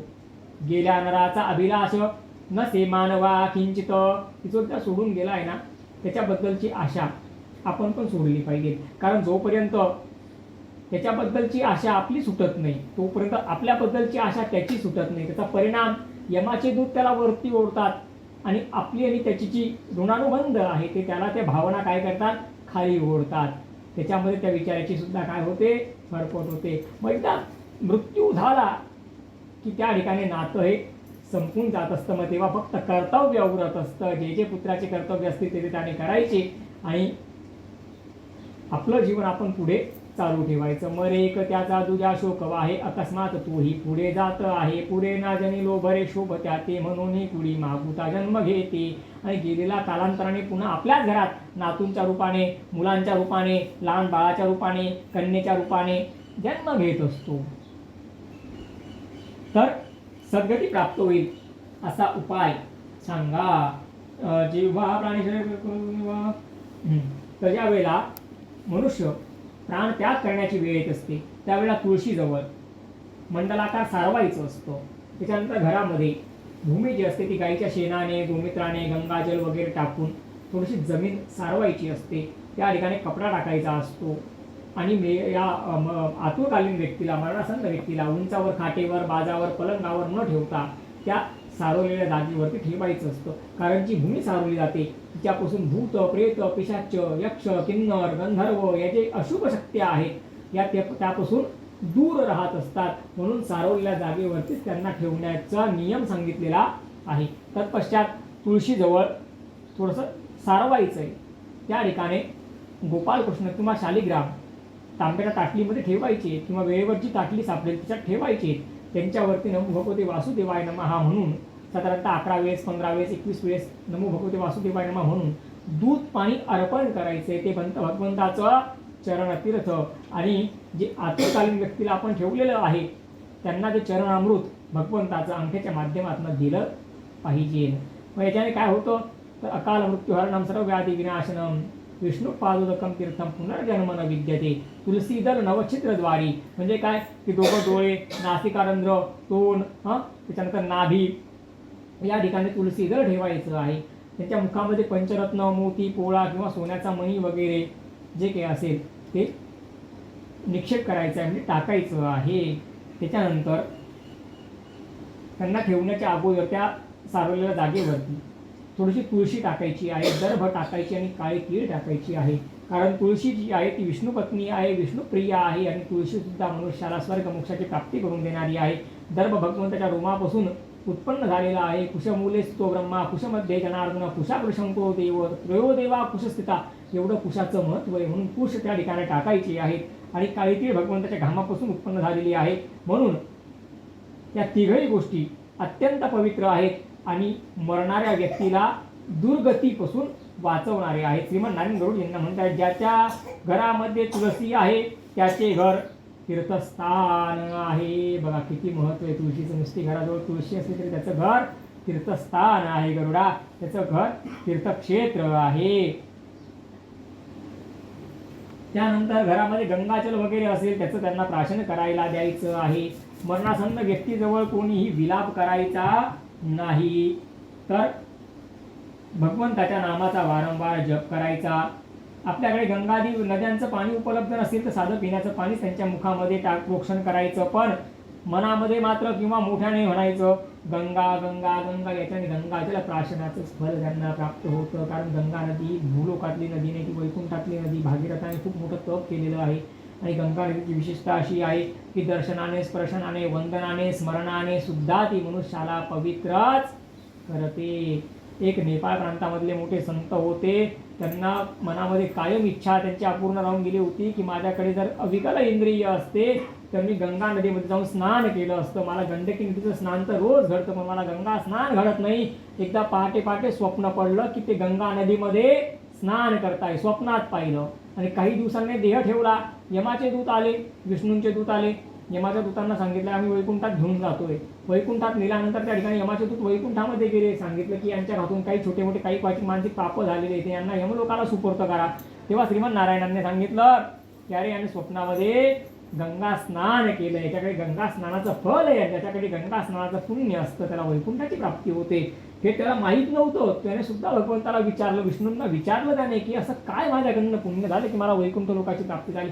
तेव्हा श्रीमंत नारायणांनी पण त्याला हेच सांगितलं होतं की स्वप्नात गंगा स्नान केलं होतं ना, ते प्रत्यक्ष गंगा स्नानाचं फल तुला प्राप्त झाले. तर श्रोतेहो, या गंगादी पावन नद्यांचं खूप सारं महत्व आहे. दुर्गा दुर्गती नाशिनी जय जय, काल विनाशिनी काली जय जय, बुद्धिदायिनी यमुना जय जय, पाप विनाशिनी गंगा जय जय. तर श्रोतेहो, गंगेचं तीर्थ, चरणामृत भगवंताचं, तुलसी दल, कुश, तीळ हे मनुष्याला दुर्गतीपासून वाचवणारं असतं. अंतिम समयामध्ये मनुष्याने उपवास करायला पाहिजे. जेव्हा शरीरामध्ये पचन करण्याची शक्ती संपून गेलेली असते त्यावेळेस मात्र उपवास करायला पाहिजे. अर्थात मनुष्याने त्या शरीराचा आणि या जीवनाचा जी अभिलाषा आहे ती सोडून द्यायला पाहिजे. एकदा आयु जर परिपूर्ण झाली तर मात्र मग मनुष्य कितीही प्रयत्न केला तरी जो दिवस जायचा ठरलेला आहे त्या दिवशी त्याला ते शरीर सोडावंच लागतं. मृत्यू पण 3 प्रकारचे आहेत. श्रीमंत नारायण गरुड यांना सांगते, गरुडा जोपर्यंत काळ आणि वेळ येत नाही तोपर्यंत शेकडो विषयुक्त बाण अंगाला लागले तरी माणूस मरत नाही. आणि त्या काळ आणि वेळ आली तर सुई टोचण्या इतकं निमित्त पुरेसं होऊन जातं. म्हणून याच्यासाठी भीष्म पितामहांपेक्षा वेगळं उदाहरण दुसरं कुठलं नाहीये. 6 महिने बाणाच्या शय्येवरती झोपलेले होते तरी मृत्यू नाही आला. 6 महिन्यानंतर मृत्यूला प्राप्त झाले. शेकडो विषयुक्त बाण लागले तरी मनुष्य बघा मोठ्या मोठ्या संकटातनं माणूस वाचून जातो. आणि जेव्हा वेळ येते तेव्हा छोटासा पाय घसरून पडतो, कुठे ठेच लागून पडतो, जातोच बिचारा. तर जोपर्यंत काळ आणि वेळ येत नाही तोपर्यंत मृत्यू समीप येत नाही. आणि त्या मृत्यू समीप आला तर मृत्यू एवढा बलवान आहे की तो तुमच्यापासून हजारो योजन दूर असला तर तो तुम्हाला हजारो योजन ओढून नेण्याची ताकद ठेवतो. आणि जिथे तो असेल तिथेच मनुष्याचा बरोबर अंतकाल होत असतो. म्हणून उपवास करायला पाहिजे. त्याच्यानंतर पंचतत्वात्मक, शरीरामध्ये 5 तत्व असतात. शरीर 5 तत्वांपासून बनलेलं आहे. त्यामध्ये 5 तत्व आहेत. भूमी तत्व आहे, वायू तत्व आहे, आकाश तत्व आहे, अग्नी तत्व आहे आणि जल तत्व सुद्धा आहे. हे मृत्यूच्या पश्चात शरीरातले 5 तत्व 5 तत्वांमध्ये विलीन होऊन जातात. सगळ्यात पहिले वायू तत्व म्हणजे श्वास निघून जातो. दुसरं पृथ्वी तत्व, बघा तुम्ही अंग लगेच थंड पडायला लागतं. अग्नि तत्व गेलं की आग थंड पडायला लागून जातो. तर हे पाचतत्वांमध्ये विलीन होऊन जातात. गोदानाचं खूप सारं महात्म्य आहे. मागच्या वैतरणाच्या अध्यायांमध्ये आपण गोदानाचं महात्म्य श्रवण केलेलंच आहे. त्याच्यानंतर श्रोतेहो तुम्हाला मी मृत्यूनंतरच्या 3 अवस्था सांगितलेल्या आहे. सगळ्यात पहिली अवस्था कुळमी, दुसरी विष्ठा आणि तिसरी अवस्था भस्म, जे भोलेनाथ आपल्या शरीराला लावून घेतात. कोणी मरणासन्न व्यक्तीजवळ शोक करू नये, तर वारंवार भगवंताच्या नावाचा उच्चार करावा. त्याचा खरा आप्तेष्ट बंधू बांधव तोच जो त्याच्या समीप भगवंताच्या नावाचा वारंवार उच्चार करतो. श्रोतेहो, ज्याप्रमाणे पक्षी नवीन घरटे तयार करतात, त्याचप्रमाणे गेलेले जीव पुन्हा नवीन जन्म घेतात. जसं एखाद्या पक्षाचं घरटं मोडून गेलं असेल तर तो पक्षी नवीन घरटं तयार करतो. त्याचप्रमाणे ज्यांनी देह ठेवलेला आहे ते कालांतराने पुन्हा भूतलावर जन्माला येत असतात आणि सहसा आपल्या जवळच्या नातेवाईकांमध्येच किंवा आपल्या कुळामध्येच कालांतराने ते जन्म घेत असतात. अंतिम समय कृत्य निरूपण कथनोपाख्यान नाम अष्टमोऽध्याय. तर श्रोतेहो, या ठिकाणी आपण पहिल्या अध्यायापासून ते 8व्या अध्यायापर्यंतचा कथाभाग बघितलेला आहे. उद्या 9, 10, 11, 12, 13, 14, 15, 16 ते गरुड पुराणाची पूर्ण समाप्ती उद्या होऊन जाईल. तर 2 मिनिटं भगवंताचं नामसंकीर्तन करू बरं. श्रीकृष्ण गोविंद हरे मुरारी, हे नाथ नारायण वासुदेव. श्रीकृष्ण गोविंद हरे मुरारी, हे नाथ नारायण वासुदेव. श्रीकृष्ण गोविंद हरे मुरारी, हरे मुरारी, हे नाथ नारायण वासुदेव. श्रीकृष्ण गोविंद हरे मुरारी, हे नाथ नारायण वासुदेव. श्रीकृष्ण गोविंद हरे मुरारी, हे नाथ नारायण वासुदेव. श्रीकृष्ण गोविंद हरे मुरारी, हे नाथ नारायण वासुदेव. हे नाथ नारायण वासुदेव, हे नाथ नारायण वासुदेव. दिव्य श्री गरुड महापुराण की जय. मातृदेवो भव, पितृदेवो भव, आचार्य देवो भव, अतिथि देवो भव. श्रीमन्महागणाधिपतये नमः. वेदव्यासाय नमः. पुराणपुरुषोत्तमाय नमः. सरस्वत्यै नमः. श्रोतावक्तान् श्री पांडुरंग समर्थ. दिव्य श्री गरुड महापुराण की जय. श्रोते हो, आपण श्रवण करत आहात दिव्य श्री गरुड पुराण. या ग्रंथाला, या पुराणाला असं गरुड पुराण का म्हणतात बरं? तर गरुड एका पक्षाचं नाव आहे. अर्थातच गरुड जे आहेत ते भगवंताचं वाहन आहेत, वैनतेय आहेत, खगेश्वर आहेत, सुवर्ण पक्ष आहेत आणि पक्षीराज आहेत. सगळ्या पक्षांचे राजे गरुडजी आहेत.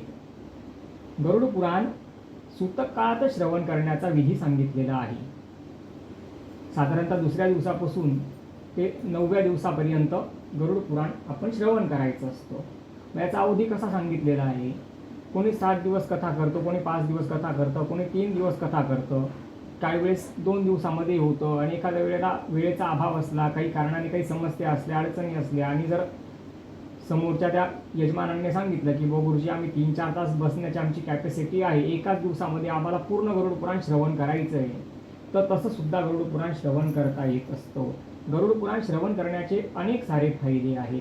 सगळ्यात पहिले, ज्या व्यक्तीच्या निमित्त आपण गरुड पुराणाचं घरामध्ये पठण करत असतो, श्रवण करत असतो, गुरुजींच्या माध्यमातून गुरुजींना बोलवून त्यांच्या वाणीतनं आपण ते श्रवण करत असतो, त्यावेळेला त्या गेलेल्या जीवात्म्याला अपार आनंद होत असतो, त्याचं दुःख निरसन होत असतं आणि पितरेश्वरांची कृपा आपल्यावरती प्राप्त होत असते.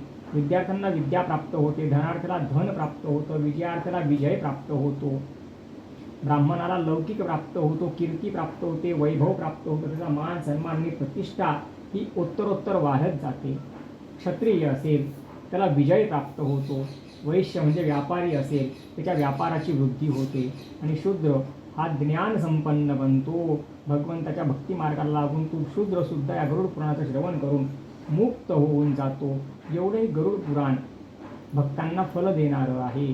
त्यातल्या त्यात गरुड नारायणांची कृपा होते आणि गरुड पुराण श्रवण करणारा व्यक्ती निष्पाप होऊन जातो. तो सतशील बनतो, तो सत्पात्री बनतो आणि विवेकी बनतो, निष्पाप बनतो. आणि जो व्यक्ती निष्पाप बनतो तो व्यक्ती सहज भगवंताची भक्ती करून मुक्तीला प्राप्त करून घेत असतो. श्रोते हो, आपण ज्या भगवंताच्या कथा श्रवण करतो ना, त्या कानांच्या माध्यमातून श्रवण केलेल्या कथा आपल्या मनाच्या मंदिरामध्ये साठवायच्या असतात. म्हणजे आपल्या मनामध्ये भक्तीचा दीपक त्या भगवंताच्या श्रवण केलेल्या कथा प्रज्वलित करत असतात. ज्याच्या मनामध्ये